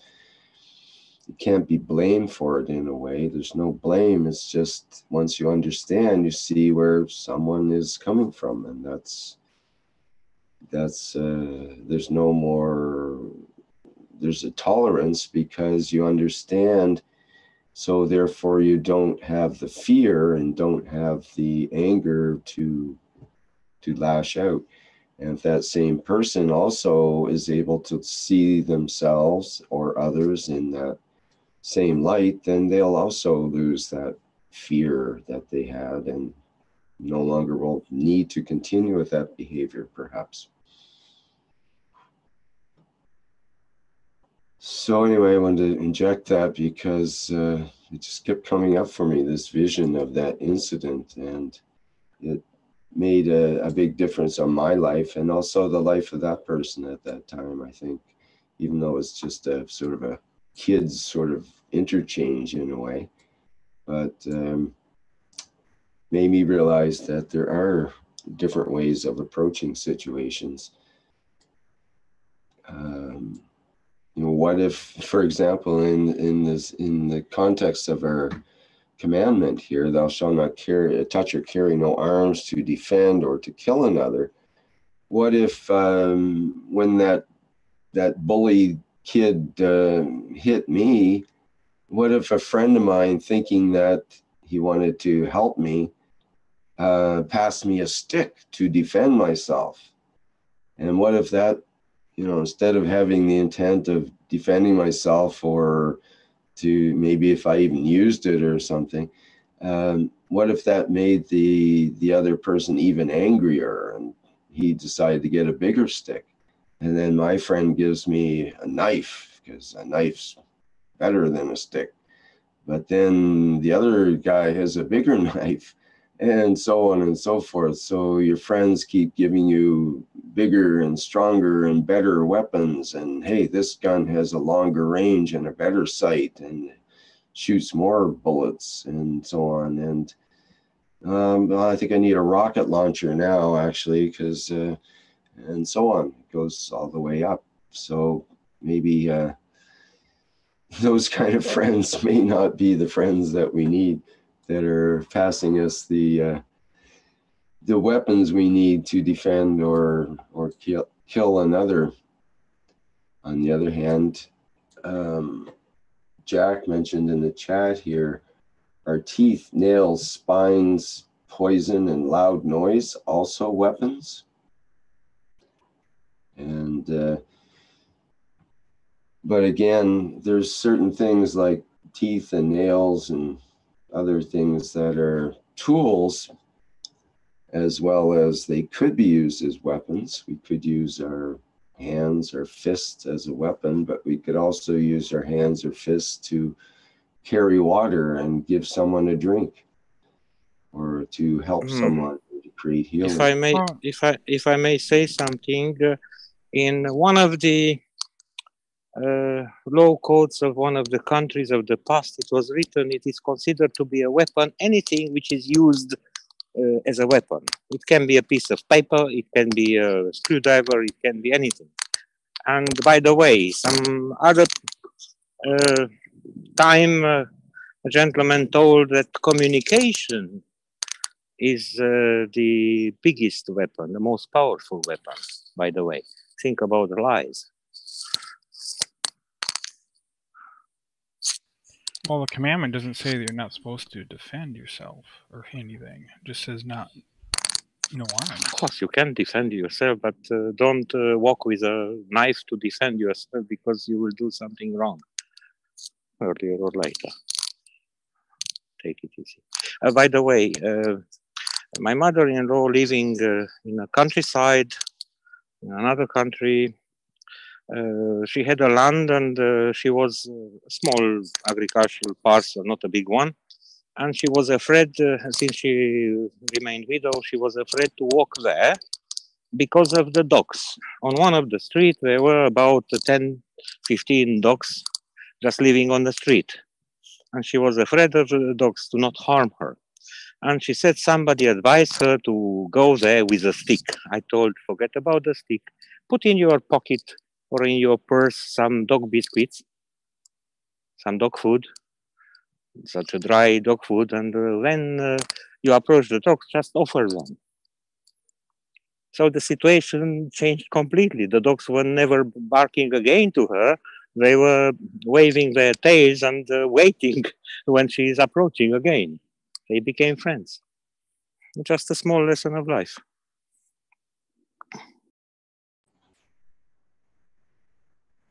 Point, Shandor. We've got Jalal here as well.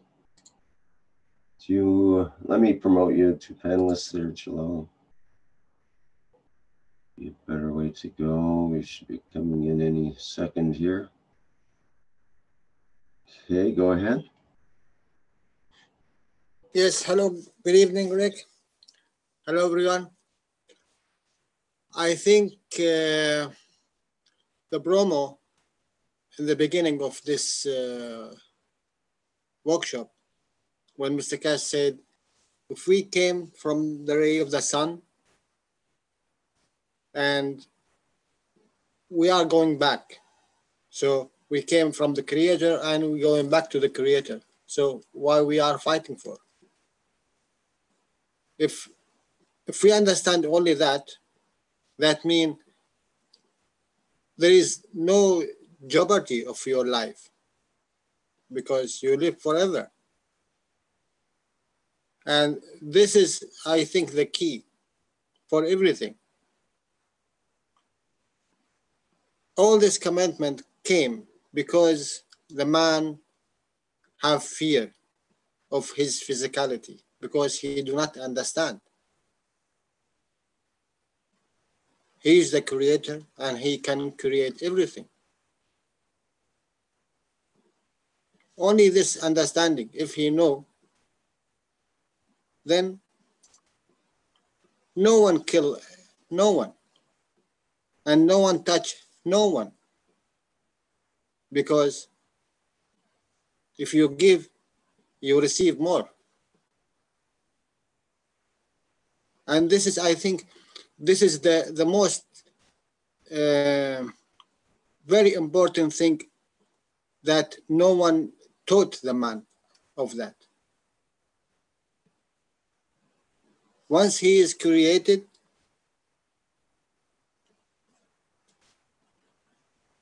he will not be vanished. And I think this is the fear of the man. If you make people to live without fear,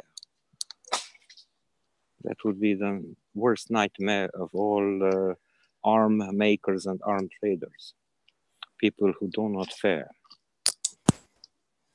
I think, Sandor, now we have the knowledge. And because now we understand everything is energy. And energy coming from the plasma. So we can duplicate it, we can make it.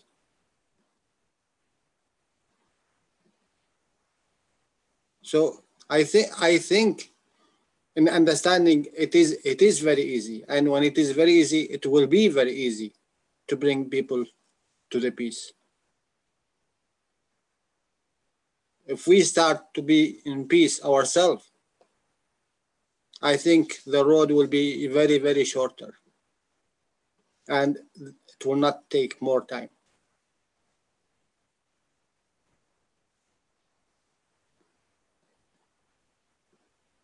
Thank you.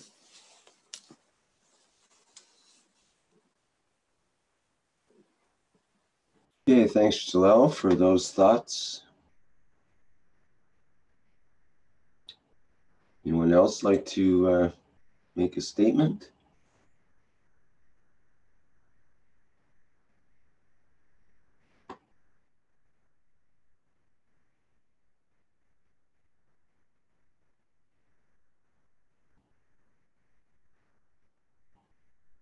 Yeah, there's a comment from Ed in the YouTube. I think that fear is a result of us not knowing who we are. There is a way to prove to ourselves that we are a spirit in a physical body. We are divine human angels.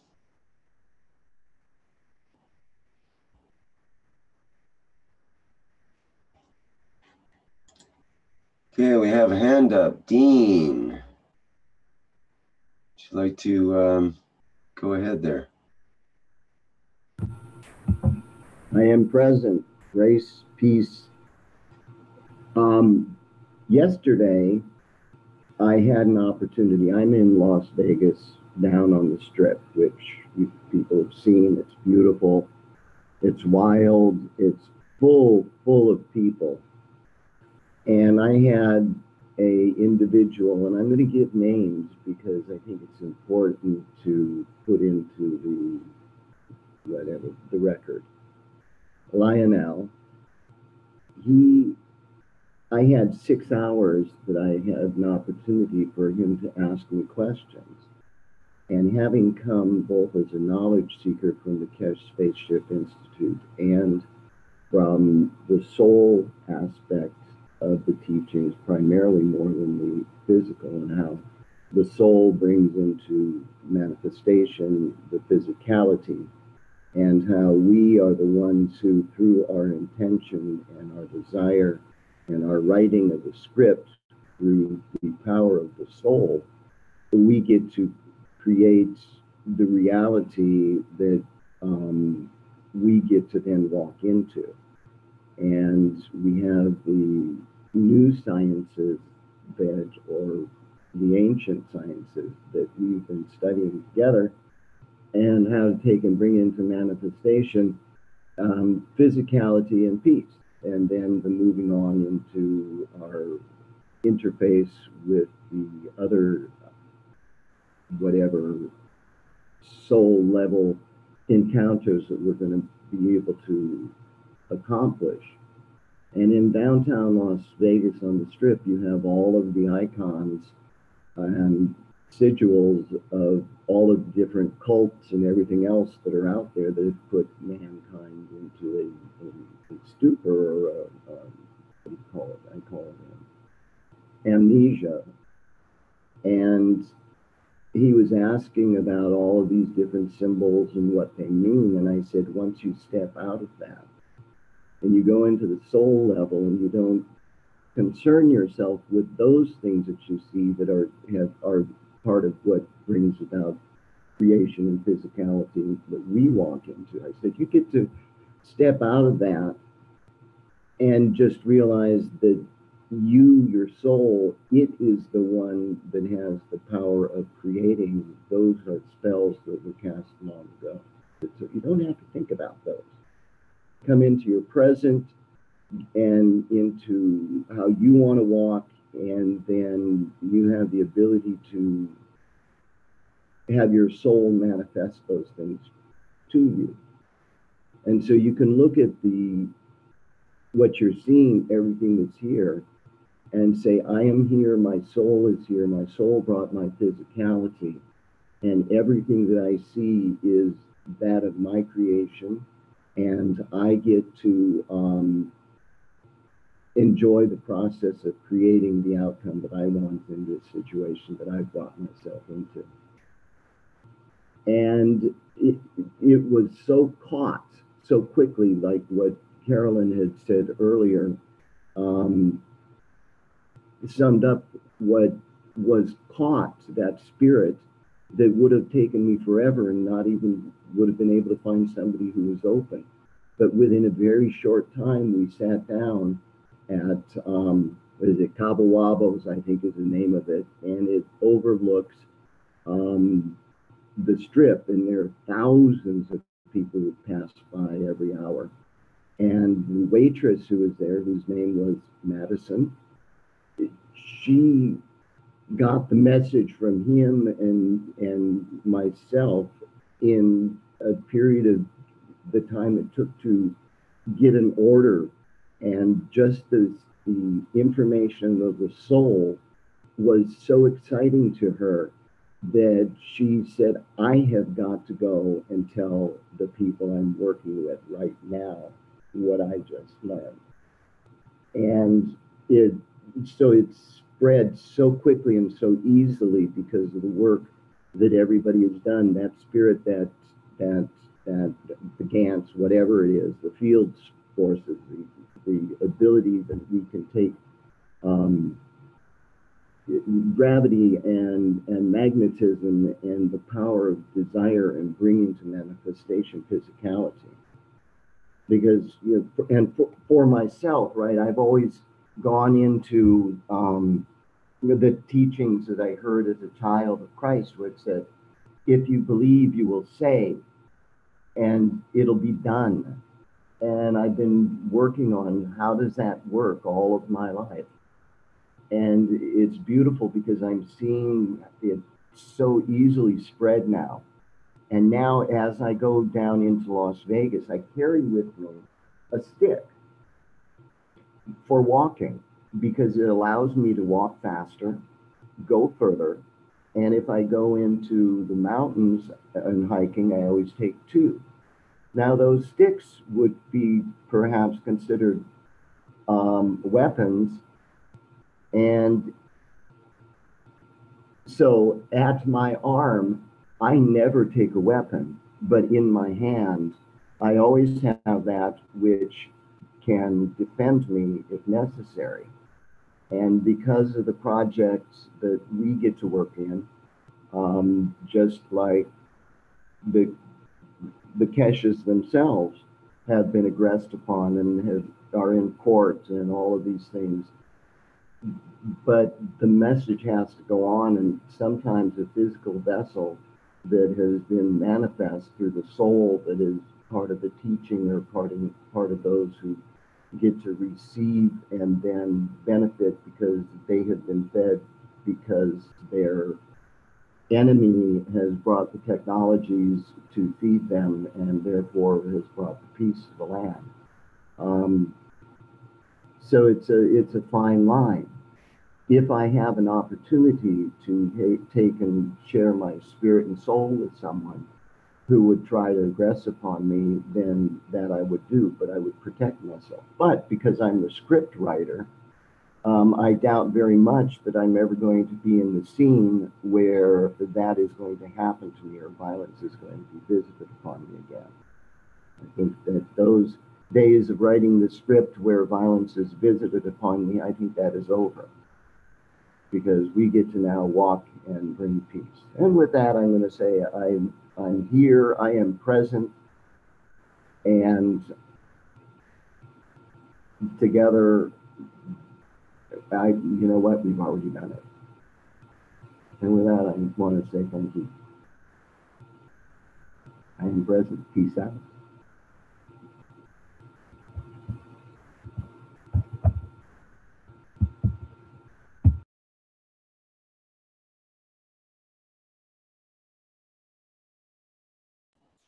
All right, thank you very much.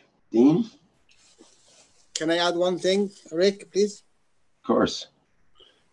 Regarding the angels, I think the human being is more advanced than the angels.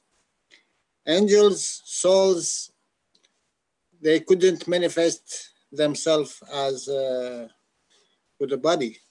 I think you are more advanced in plasma meaning. And there is creatures here in Earth more advanced than you because they can change the colors and shapes of them physicality.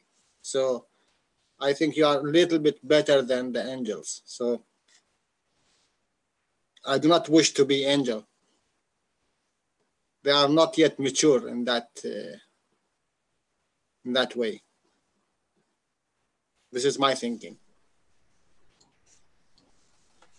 Well, perhaps everybody has a role to play, even the angels. But okay, that's a good point. Let me see. There was a mention in the live stream chat from Waldemir, who put in a link from Wikipedia on the term Ahimsa. And maybe we could have a look at that. I'll bring it up here.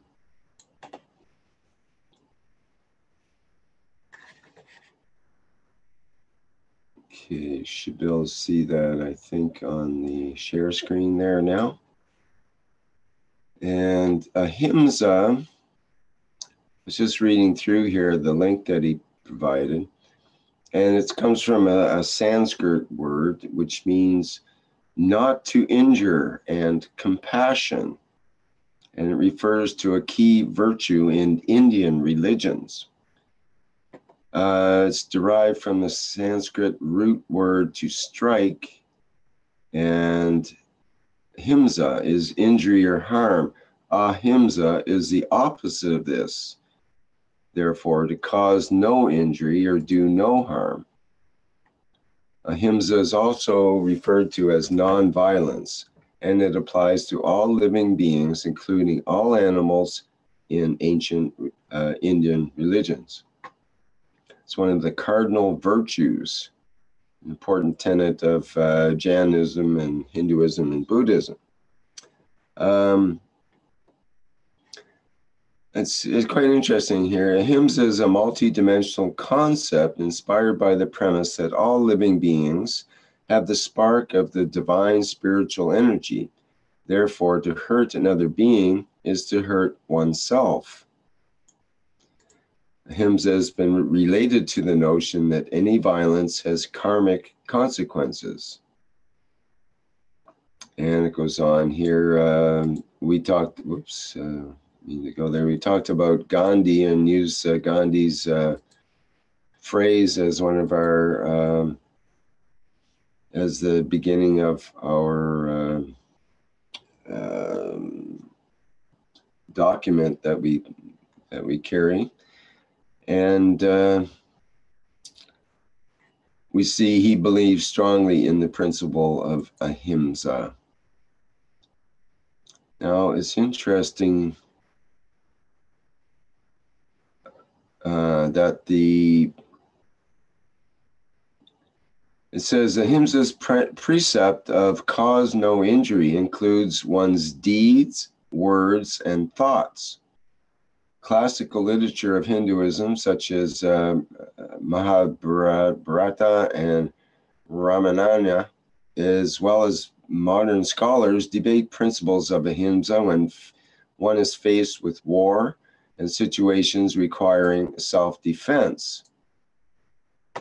And the historic literature from India and modern discussions have contributed to theories of just war and theories of appropriate self-defense. And it gets into some of that in more detail here. Some of the ancient texts and some of the beliefs there. And it gets into some of the concepts of war under this precept of ahimsa. And the precepts of ahimsa under Hinduism require that war must be avoided with sincere and truthful dialogue. and that force must be the last resort.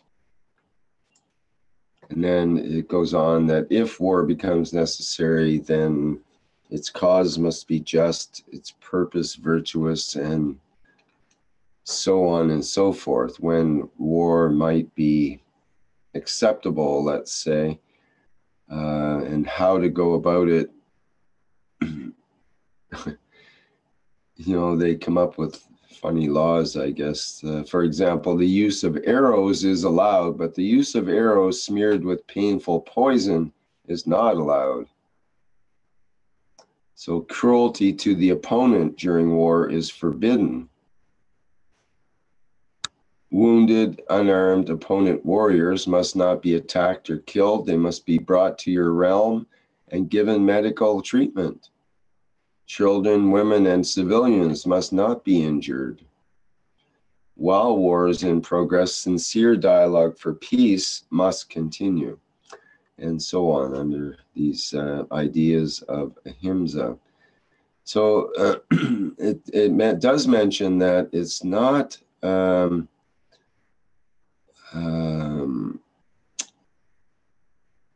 it mentions like the aim is to neutralize the aggression of the attacker if you're actually under attack and avoid the conflict. The best defense is one where the victim is protected as well as the attacker is respected and not injured if possible. Under Ahimsa and Aikido, there are no enemies, and appropriate self-defense focuses on neutralizing the immaturity, assumptions, and aggressive strivings of the attacker. Let's say that again. I thought that was interesting. There are no enemies, and appropriate self-defense focuses on neutralizing the immaturity, the assumptions, and the aggressive strivings of the attacker.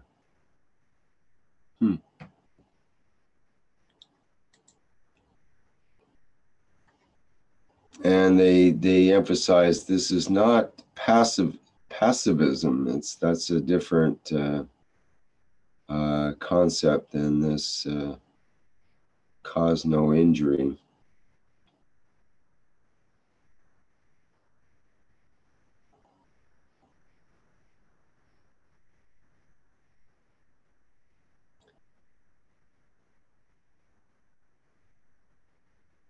And goes on, of course, there's many...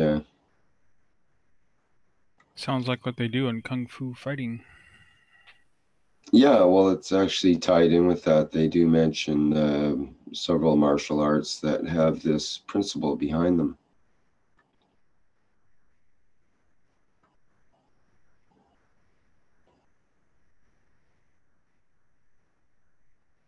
Rick, it's Peggy again.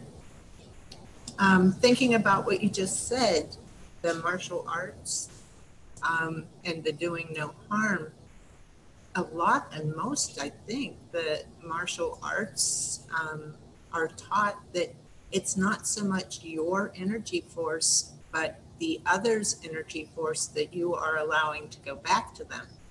And if they're coming at one that's peaceful with, aggressive energies, well, that's what's going to go back to them. And maybe that is part of how they separate this out, because this is very interesting, and I appreciate you reading this, and thank you for bringing this forth.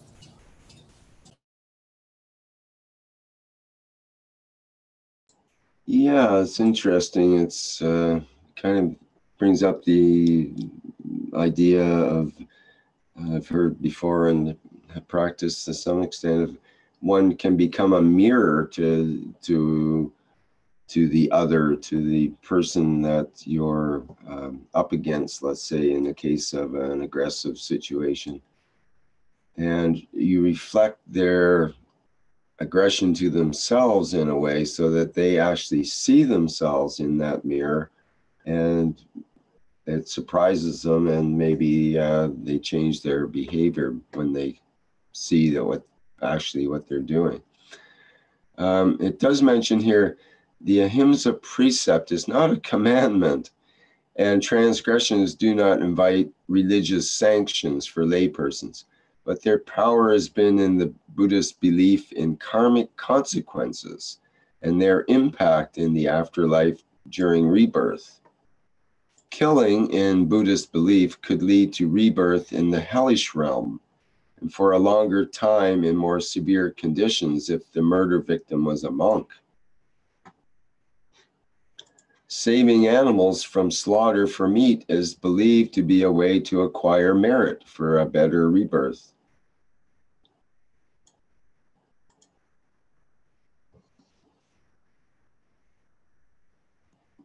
And mentions the Buddhist texts not only recommend ahimsa, but also suggest avoiding trading goods that contribute to or are a result of violence. And it mentions these 5 trades, O monks, should not be taken up by a lay follower: trading with weapons, trading in living beings, trading in meat, trading in intoxicants, trading in poison. Oh, that's some pretty good advice, I guess.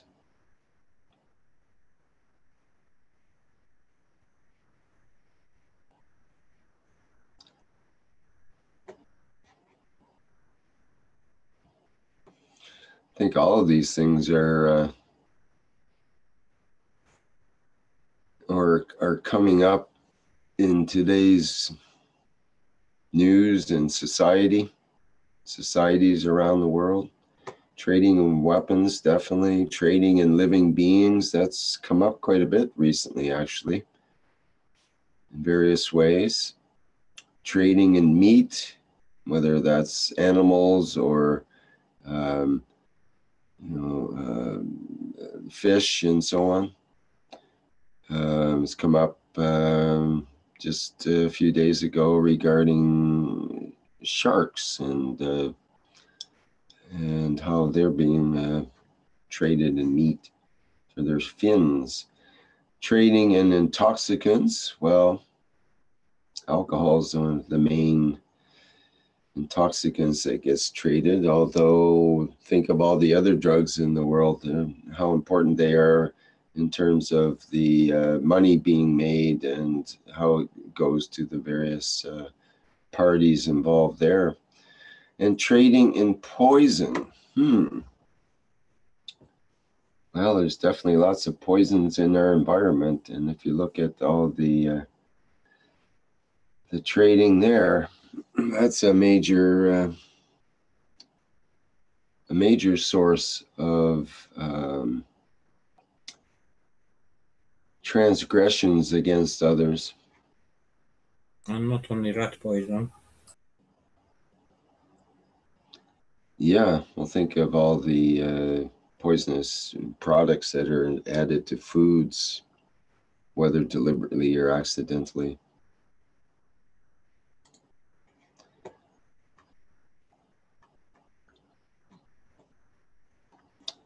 And it goes on with talking about war and the various laws and so on through this document. Point being that it's part of the basis of the Buddhist teachings, original teachings at least, and of course that tends to get warped as time goes on because sometimes the Buddhists can be violent as well. In some countries, that's a big issue. I've seen people who were pretending they are Buddhist while they were eating meat and having sexual adventures and so on. So for pretending that you are something and being, it makes a huge difference.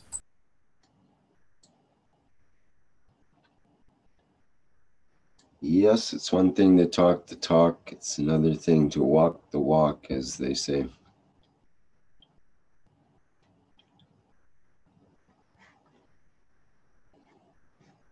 Okay, well, thanks to Waldemir for that link. It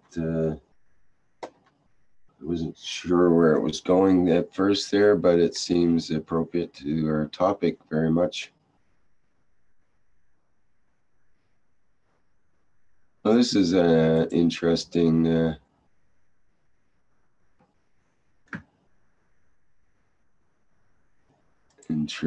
thing.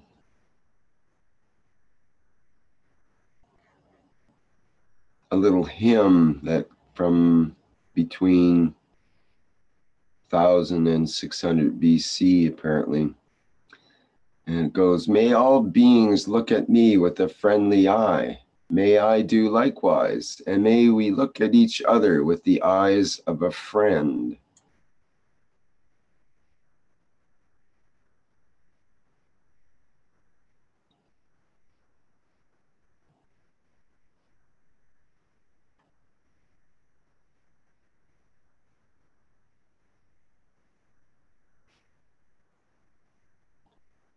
Okay, so I guess we've looked at that pretty good. Any other comments?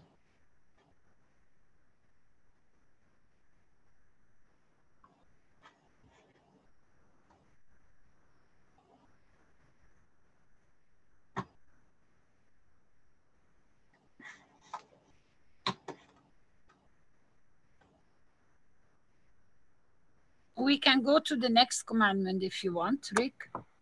Okay.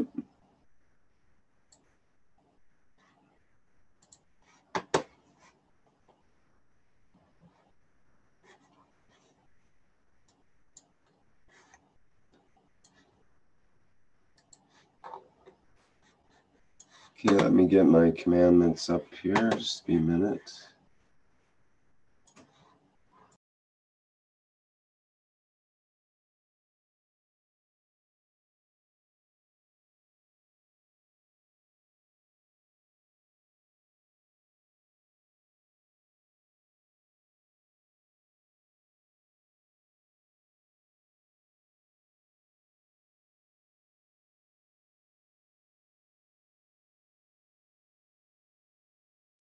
Okay, so get my list of commandments up here and go through. Just did the 16th, thou shalt not touch or carry no arms to defend or kill another. Make this a bit bigger.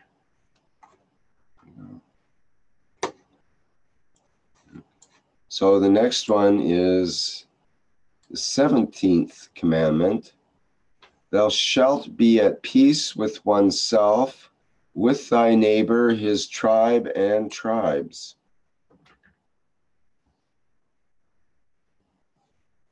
Can you repeat slower again, please?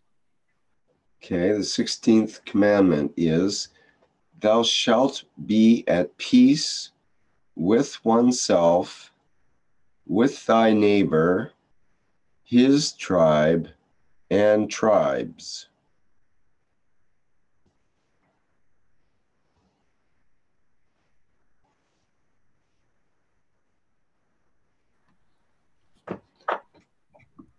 Thou shalt be at peace with oneself, with thy neighbor, his tribe, and tribes.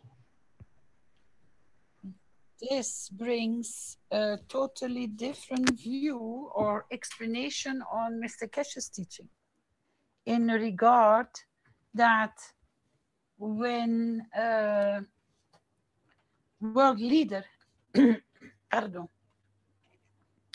signs the World Peace Treaty, he explained that the whole nation or country becomes under a different field strength. I will call it a field strength. But also that every single person which is native to from that country receives the same, let's say, blessing or condition. Doesn't matter where they are. So because they have been appointed as one man of, let's say, China, so many millions of people will come under that same blessing in signing the World Peace Treaty. This is also meaning the tribes, the cultures, the religions, whatever exists among and in that nation will go the same way. But let's say Russia cannot sign for China and China cannot sign for Russia. But the amount of impact if one leader signs and acknowledges the World Peace Treaty, as we just went to the first part, the commandment before this, now you can understand how important it is to get our leaders on the table. Because if we calculate how many leaders we have, or in whatever title they carry, but they've been appointed by the people, the tribes, the religion, the whole nation receives a blessing.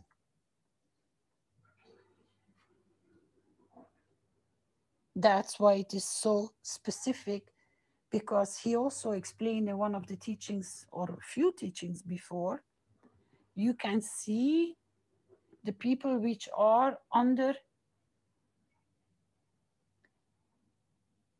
what they follow, what they respect, and what they acknowledge.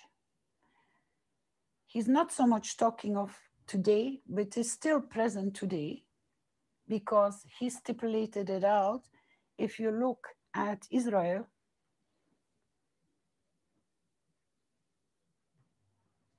and then you look into different points and directions of religion, if we only take just the religion for it to stand out, they were tribes. That takes us back to the prophets. That takes us back to why this was never delivered, because of their decisions in their conduct, which they have passed on to whoever followed them. But if that is harsh to understand, now you can understand as well, when the world leader today signs the World Peace Treaty, it will have the same change and the same effect and the same impact as what didn't happen with these missing commandments. Now you can understand why these things are missing everywhere, because the one who took the responsibility as a prophet to deliver, and he only delivered partially, that's why it is there explained. Now the reverse can take place in the same way if we, as knowledge seekers, work towards, very simple, as we said in the first one, we only put our wish towards the World Peace Treaty, and we target by giving through our soul to all the hyperactive children. They cannot hide from your field strength. They can dive from your field strength. They will receive the same as they received the wish for peace in Togo. So if we as knowledge seekers work in one path, one direction, that is what we are going to manifest in the matter state, that the heads of states or whatever titles they carry, it would be very nice to aim to the very big ones, because you always know by calculations that the majority is winning. Anybody? Any sharing, please?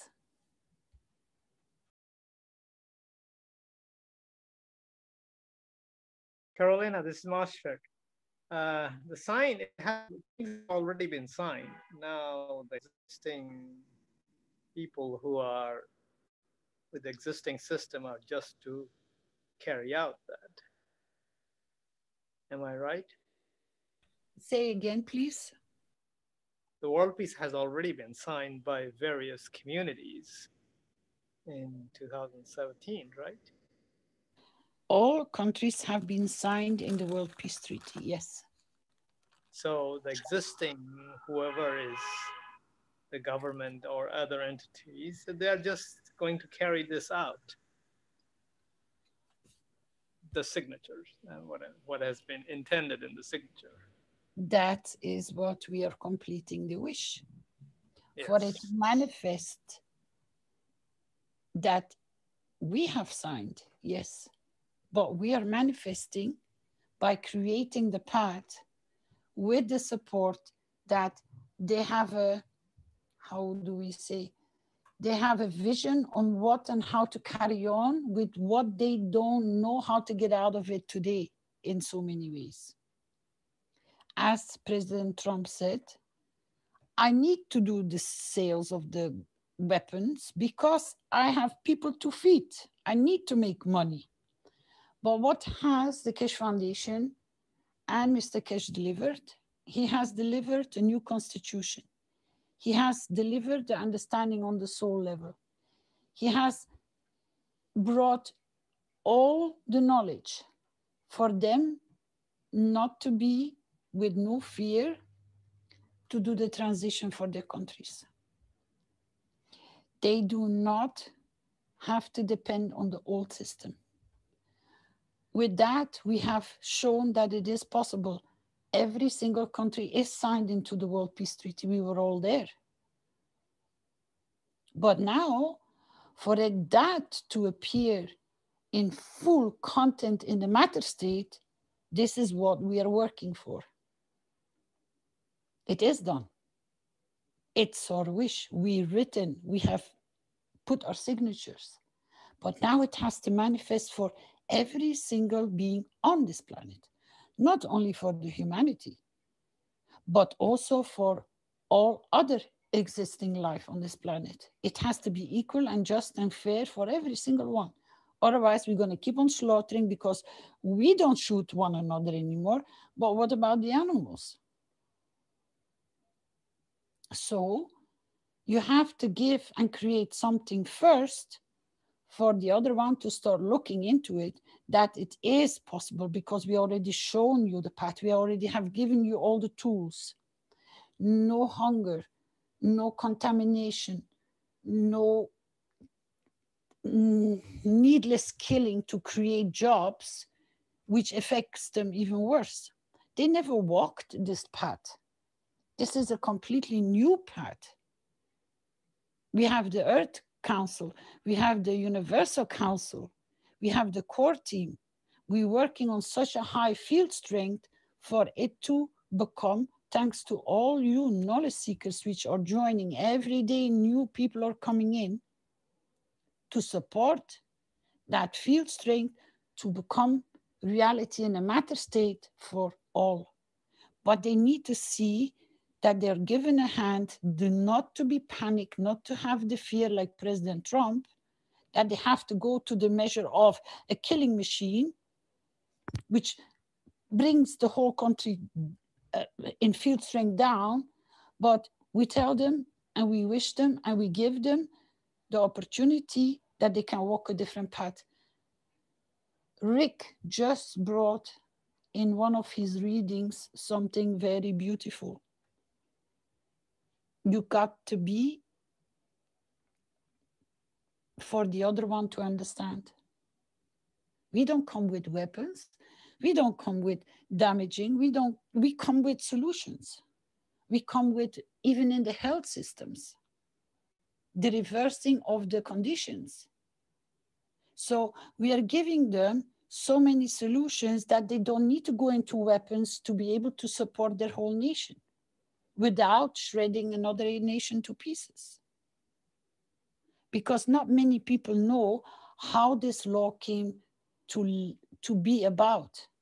Mr. Keshe said, most of the world leaders don't want this, but it's their constitution and their agreements with the other countries, the other nations from before this time. They have not reviewed any of those laws. Go and read them. They are available to public. You can find the reason why they have the right to go to war and sell arms and create a war when they have a debt with another one. It is a very, very funny system. It gives them the freedom to do so.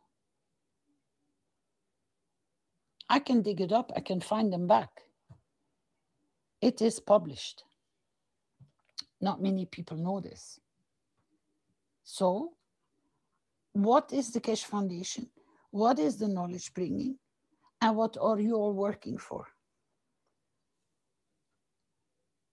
To be first peace with yourself because you understand. Your neighbor because you already start sharing it. But that neighbor belongs to a religion or a tribe, and a tribe belongs to a nation.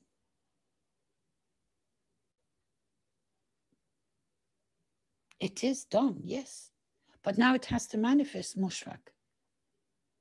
This is where the reality of how much, what Mr. Keshe said, now it will show if humanity really wants peace. That means a responsibility as before. Each knowledge seeker is responsible for his own conduct. And within that responsibility and taking that responsibility, that is where you're going to manifest it everywhere. That's the beauty in what you brought, Mushfaq, to explain. But hasn't it been signed? Yes. How many people were online when that whole week was going? Rick, Vince, Flint, do you have any idea how many knowledge seekers were online those days? Because they're all part of that signing, not only the ones who just signed.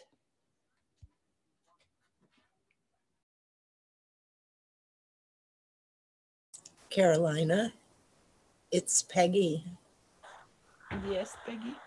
And I would add that also the ones who came after that wonderful week that have listened to the teachings and the blueprint for peace and the roadmap and the signing of the peace treaty when that was done, that the ones that have come after, they've joined in as well. So again, we're showing the way. It's been done. It's done. That's why I say the powers that were is because it's been done. We have done it. This part is complete. Now we as knowledge seekers are showing the solutions as to how we are stepping forward and breaking free of the old ways.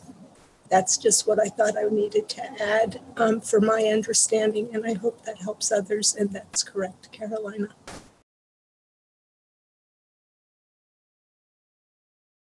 Yes, because you're right. That's what I said. Every day there are more and more knowledge seekers which are coming in and which are signing the World Peace Treaty. Even if they don't put it public, they are present with their soul. That's why I said it keeps on growing every day. It will not stop. It's like I said before, you all got contaminated with the beauty. And I hope it's not a bad contamination. Only kind of virus to have.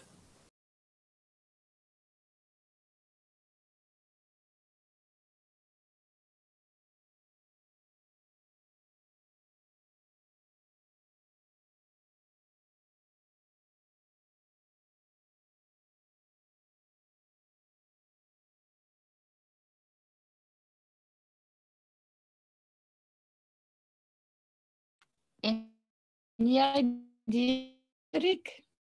I was going to ask, are people at peace with this 17th commandment? Does that make sense? Is there some other comments or aspects that anyone would like to bring out at this point in time?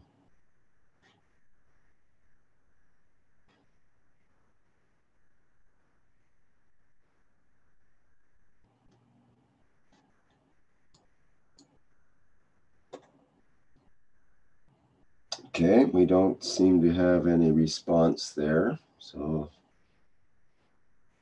it's getting a little bit quiet out there. Flint reminds me that we're at about 2.5 hours here now.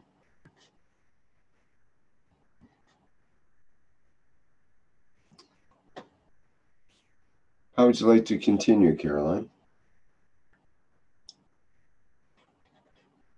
What is the next one if we don't ponder on this one anymore? Yeah, I was thinking maybe we could move to the next one, which we have no time limit or restriction to work on a commandment. We can go and even go back to it if needed. So we are just opening them up. We even skipped one that we couldn't handle at the time, so. We will try to bring it on Thursday morning, Rick. Don't forget. It got sneezed, so it will be. Maybe it can somehow work into the other presentation on Thursday, but we'll see. Let's look at the 18th commandment, which we have here. Thou shalt be the river of life and love. Thou shalt be the river of life and love.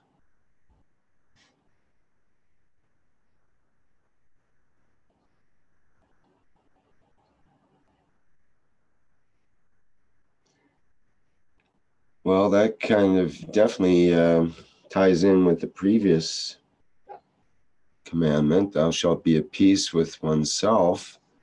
And if you are satisfying that condition and are in that place of peace, then that allows you to be that river of life and love and affect your neighbor, his tribe and tribes, and the ones you're trying to defend, and the ones that would try to kill you, and the ones that would judge you, and everything else. If you are that river of life and love, it's in a way hard to put down, hard to go up against, let's say. Look at all the storms and the flooding. Look at what a raging river looks like when it's swollen its banks. And this is us. We are changing. We are moving forward just like this river. And we are coming together. And a beautiful force, though. Our force is not destructive. Our force is putting in place.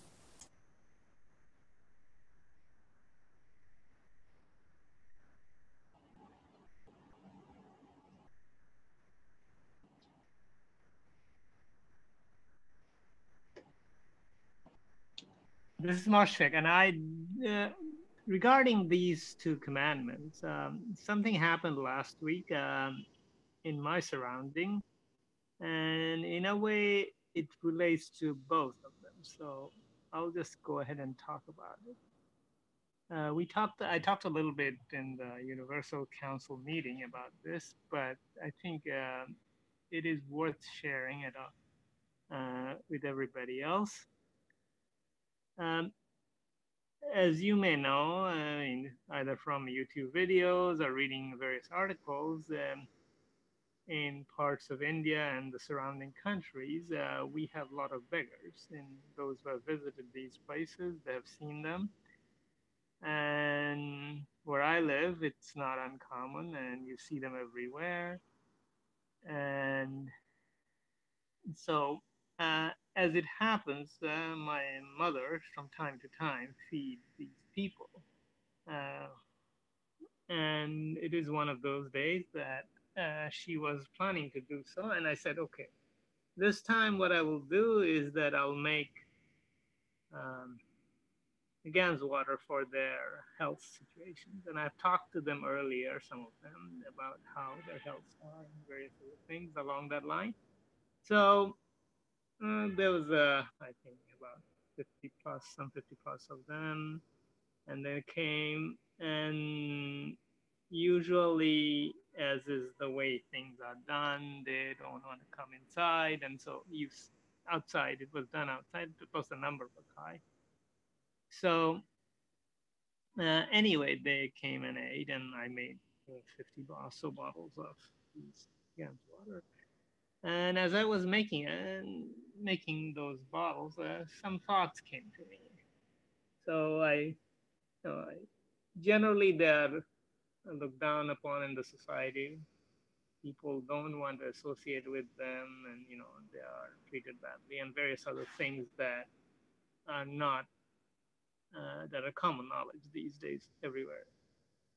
So I sat down with them in the streets and I explained them how these Gans water works, and I told them, okay, look, you can use them for your own benefit, and as well as if you know somebody who is suffering around you, you can use it there. Now, this act, this feeding or giving the Gans water, is it a good act or loving act or whatever? Some may think that it's useless because one individual doing this really doesn't matter, and it has been done through the ages, and does it take us anywhere? It may not be very smart as well. But now that we have additional understanding, we can, along with giving the Gans water, elevate their souls.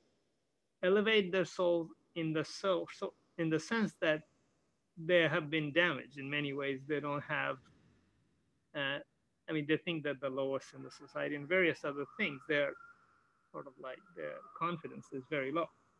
So this is one of the part I think is important in the coming days to not only elevate our friends who are the hyperactive children, but these people that are, they exist everywhere in the world in one form. We can name them something different, but they exist.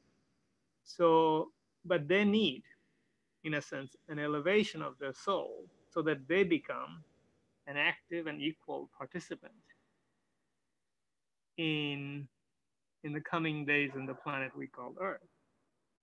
And how can we call ourselves civilized when we have this situation? So once we have these people coming with us or walking with us at the same level, I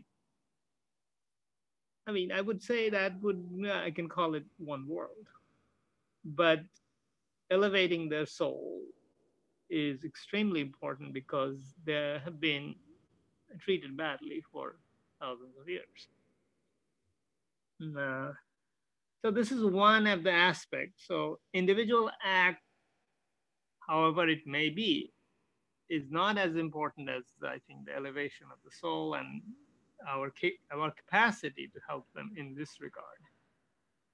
So along with this, since Gans bottle do wonders to you even when you don't touch the water. So what happened is that as I was drinking the bottle, another thought came into my mind is that the people who are, treat them not so well, considered them to be lesser human being or lesser people. They're not those our good friends, those hyperactive ones, but these people also need that elevation. And in the same way, those who are indifferent, for various reasons, indifference to the sufferings and the situation of these people, they too need the elevation. So, as much as I like the idea of elevating our hyperactive friends, these are people, they need the elevation as well in a different way, but we want them to be with us so that we can have all these brain power that are kind of, or soul power, that are not in active circulation to become part of us, and we will all benefit from it. So anyway, so this is a simple event. Nothing major, but Gans water all kinds of strange things happen. So I just wanted to share this one, and this relates to both of these commandments that we're talking about. Thank you.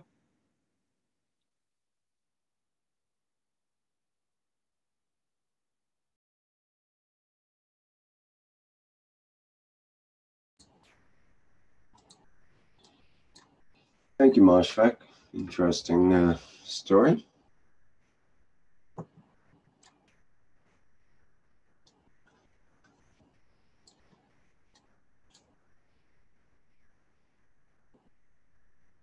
I can say something here.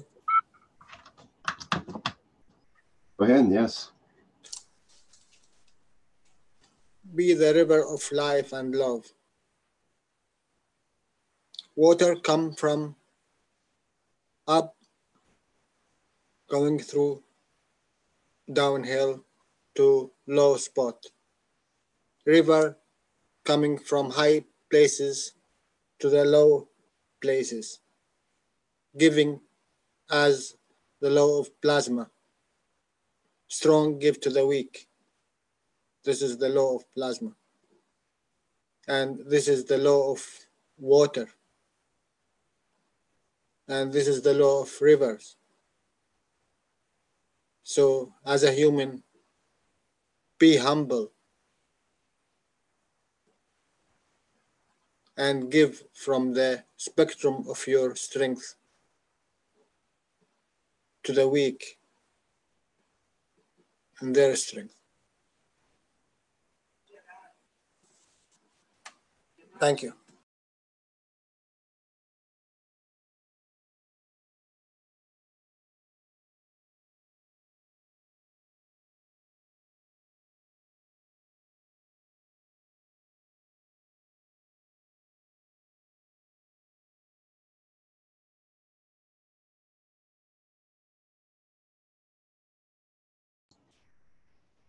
Okay, thanks, Salal.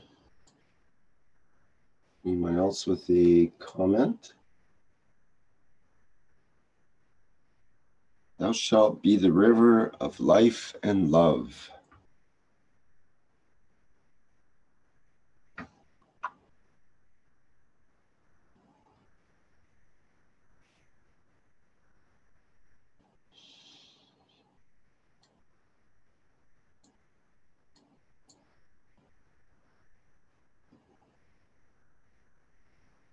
Love in words or love in behavior?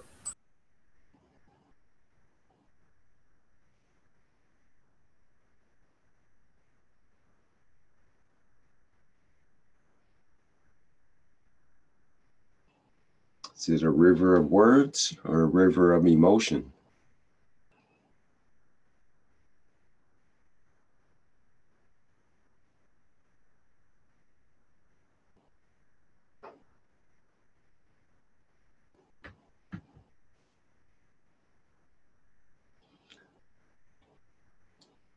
So the river definitely indicates a dynamic situation. It's not the pool of life and love.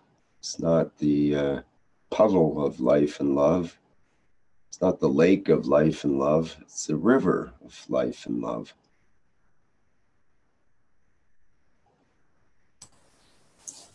Rick, Mm-hmm. you can also float ever so peacefully down that same wide river. So the energies of the river can be many, but the intention is to continue to create and give life and love. And we've already given the waters gains, so we are building. And it's peaceful. Even though we are wide and we are many and we are a large, powerful river, we are still floating along peacefully and lovingly. It's a good point. And there's a saying, at least on the coast where there's tides, that an incoming tide raises all ships. And it's kind of an idea that good news or good vibes raises the whole environment. It raises everyone in the environment, all the beings, not just the people as well. So the idea being that as the tide comes in and the water rises up, if you're a fisherman, for example, then your boat may be stuck in a mud flat or on the beach, but when the tide comes in, it raises your boat and you're able to float and move about and do your business. So, but until that tide comes in, you're basically landlocked. You don't have that movement. So it makes sense if we become the river of life and love, then we, in effect, provide that buoyancy for others to get on their inner tubes or their ships and be able to partake in that, in the exchanges going on in that river.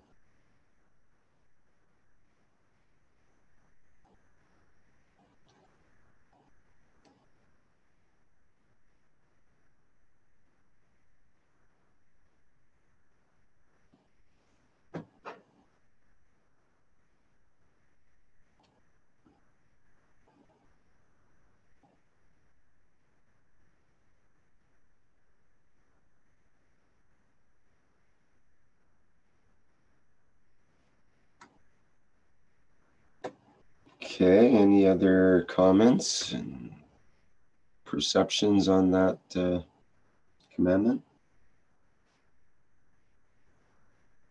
Jack says, unconditional love lets the river of life flow freely.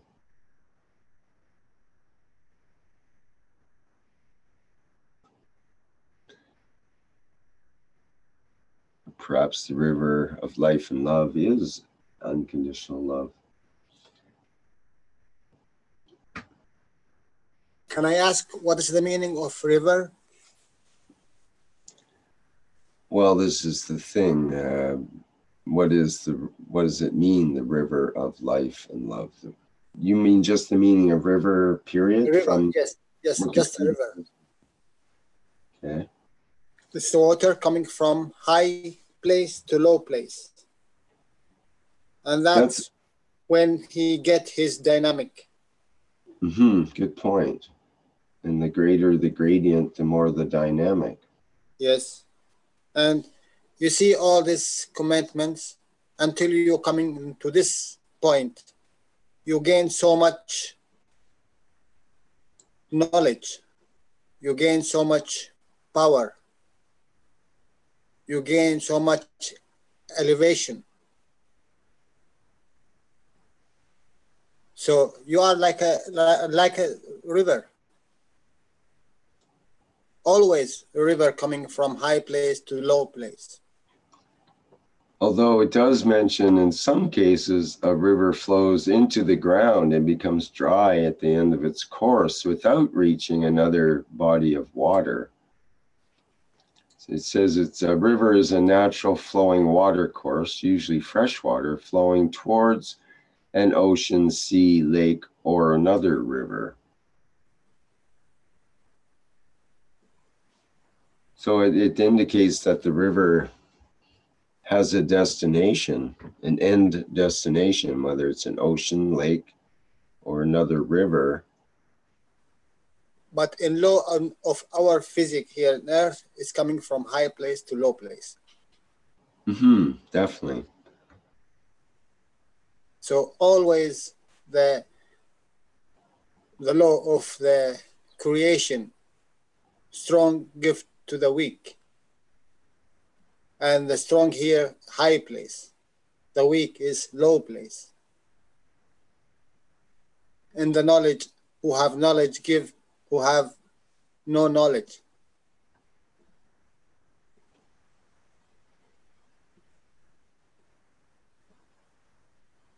And here, life and love, who have life, give who do not have this life, and who have love, give to the ones who do not have love. It mentions that rivers can flow down mountains, through valleys, which are called depressions, or along plains and create canyons. So rivers can flow through depressions. And if we look at that in terms of people and situations, then perhaps that river of life and love is what enables the flow of energy to get through that depression in a way.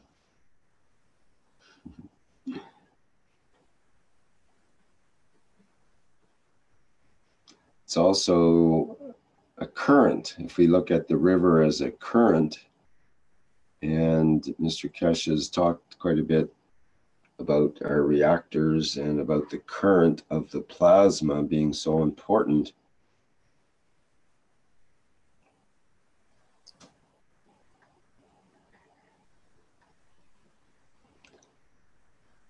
Okay, well, we could get into some allegories there, no doubt, with water. Water and rivers have been part of the ancient teachings for many centuries, I guess.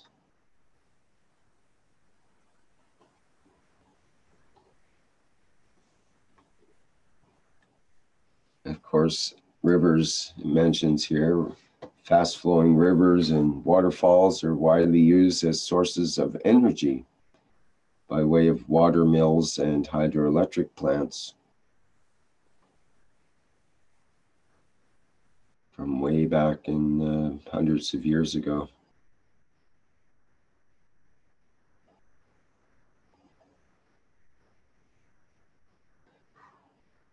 There is another aspect of this river analogy, is that river is flowing from high to low, to the ocean and all.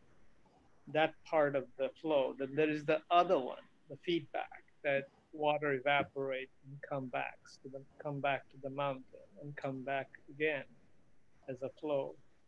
So it's a cycle, the magnetical and gravitational, you can think of it that loop. So there is a continuous cycle of life at every level. Good point. Yes, rain is so important to that whole cycle. And if you look at a rapidly moving river, which can decontaminate itself from any pollutants just through a couple of kilometers of turbulence. It's also a point that's come up here about rivers. They're important in determining political boundaries and defending countries. In a way, rivers define, you could say, sort of a Coulomb barrier between many countries. You know, the border between, it mentions most of the border between Bulgaria and Romania, for example, the Danube. It was a long-standing border of the Roman Empire.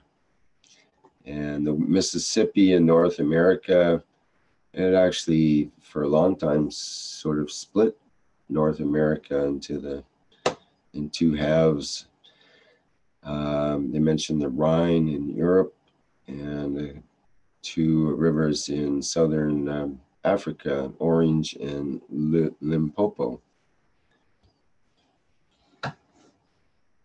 So in a way, the river is an artificial, not artificial, it's a natural boundary, but only if we choose to make boundaries. And as soon as we call a river a boundary, then we're automatically making an us and them situation. We've created a dichotomy from a single whole and split it down the middle.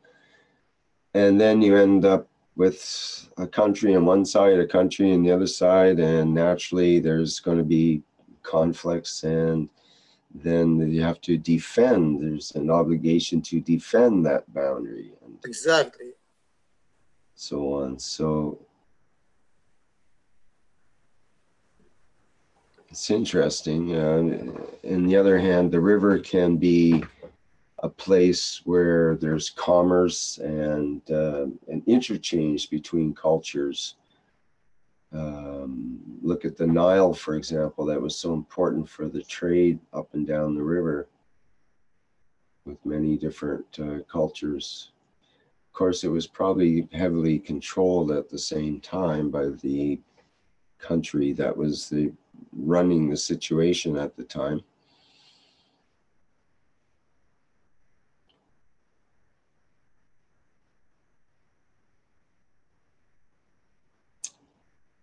And of course, we have flooding, and rivers tend to flow to cover anything that's of a certain level. So that seems to be part of the idea as well. Okay, so I think we should maybe sort of wrap things up here. But we can go on a bit if people so wish. Dan says, fountain artesian. I'm a drop pushed by others and attracted by others.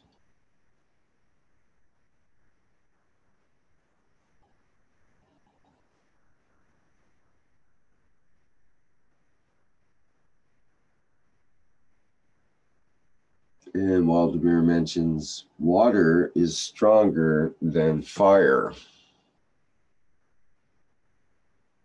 That's an interesting phrase. Water is stronger than fire.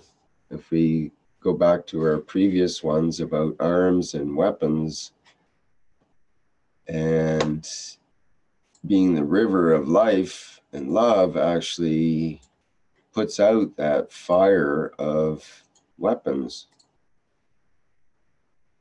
or the fire of perhaps strong emotion where it doesn't have that emphasis or intention of life and love behind it.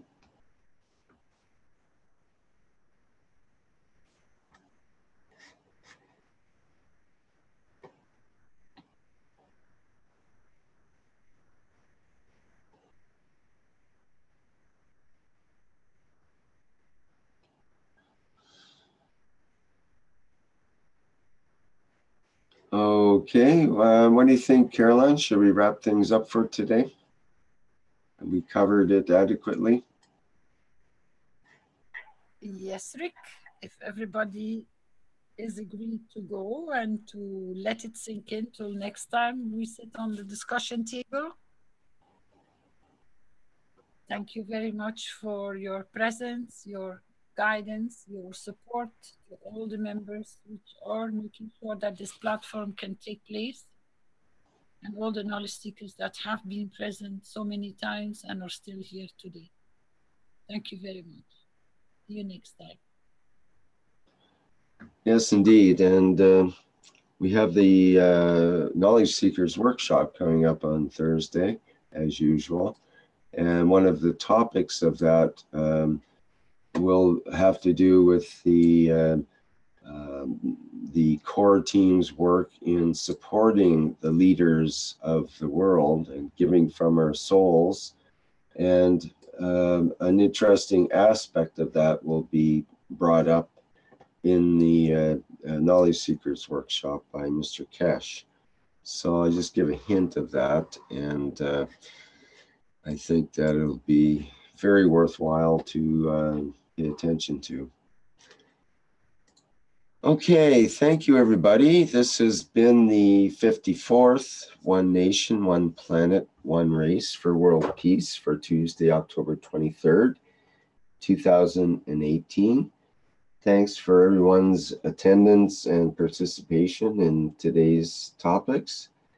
And we look forward to next week's opportunity to continue with our opening up of these commandments. All right, I think we're ready to end for today, and Flint will take us out with a video here. Bye, everyone. Hello. We are the Keshe Foundation. Our mission is to bring peace on earth and join humanity with the universal community. We wish and work to bring man as equal to all beings in the universe. By teaching plasma science and technology equally to everyone, no one is left out and no one is abused due to lack of knowledge. By donating to us, you can help achieve this goal. keshefoundation.org/donate.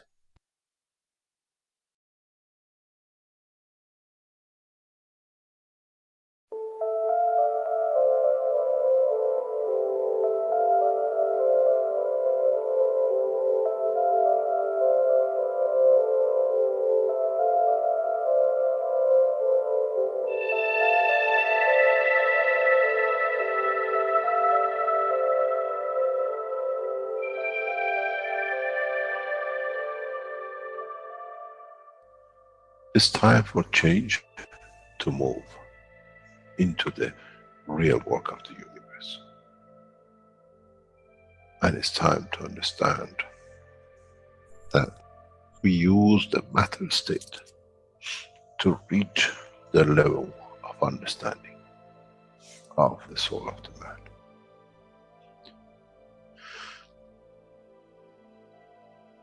Now you understand maybe why the Creator has sent his messengers in the name of whatever you have had. Is that they bring the ears, that it can be used when the time of the Messiah comes. They can teach the soul and the message, not to oppose. But by them understanding through those who have become Messiahs to give from their souls to these to elevate, the job is made easy. The school is there and the students are devotedly there. Then there won't be any fight between what they call the Muslims and the Christians. The lamb and the lion will eat and sleep in the same nest. The Christians and the Muslims will sleep and pray in the mosque and in the same church in the name of their souls, not in the name of religion that is used to create so much conflict for the benefit of those who were the hyperactive children. The time has come, the time of change is here. And as I said, my wish is my command. If it's your wish to see peace, path of peace is laid very clearly. It's the soul of the collective awareness by giving will create that position of change. No other thing. There is no pen in the soul of the man. And I'm sure once you go into the universal community, you will never see anything written but the balance of the fields of the soul of the existence. Try to be humble enough not to become arrogant in the power that you have understood and you possess. Otherwise, you'll fall in the same path of the church and the mosque.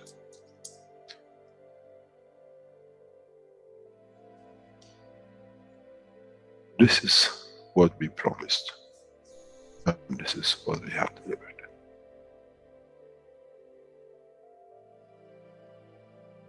We have to understand the operation of the soul, and we have to understand the soul of the man is a star in the cosmos of the universe. If we compare the soul of the man and many of us, 7 billion in one collection, Earth is like a galaxy with so many stars. When we look in the depth of the universe, we see galaxies with hundreds of millions of stars in it. So is the planet Earth. Carries 7 billion beautiful stars, which are the soul of the man, carries with it soul of so many trillions of animals, plants, and everything else.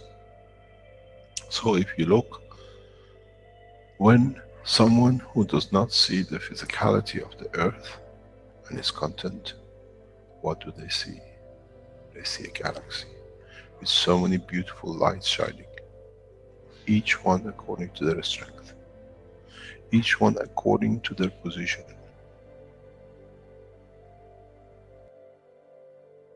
An infant has a beautiful soul, so has the old man.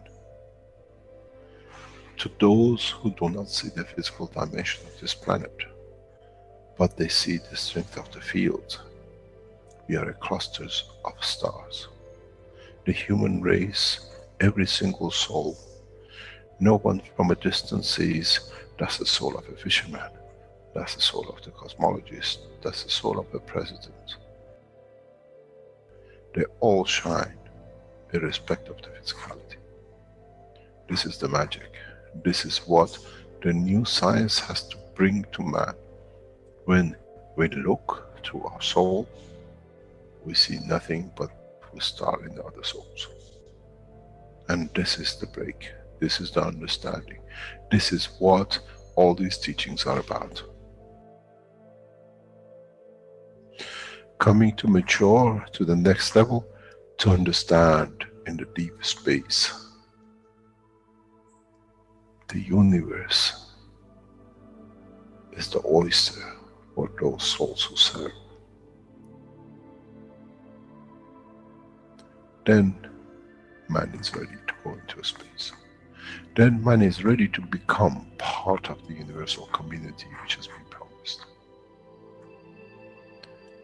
I never promised you heaven. I always promised you the elevation of the man to join the family. And now you have the key. It's you who has to open the door to understand, if I can raise the soul of these people or millions of other souls, that the physical life on this planet changes, then I'm worthy to be part of the universal community. To be there to serve, to expand, to be there to be part, that in the cycle of life of universe, I become, in being part, I become part of the totality. When man reaches that point, a new dimension in the strength of the soul of the man will appear, which is beyond imagination of understanding of the physical life. It's the gate to the opening of the new life, in a new dimension, which is beyond imagination of what you might call a new beginning, a new cycle, which that cycle carries with itself the origin of the creation of life in the universe and the universe.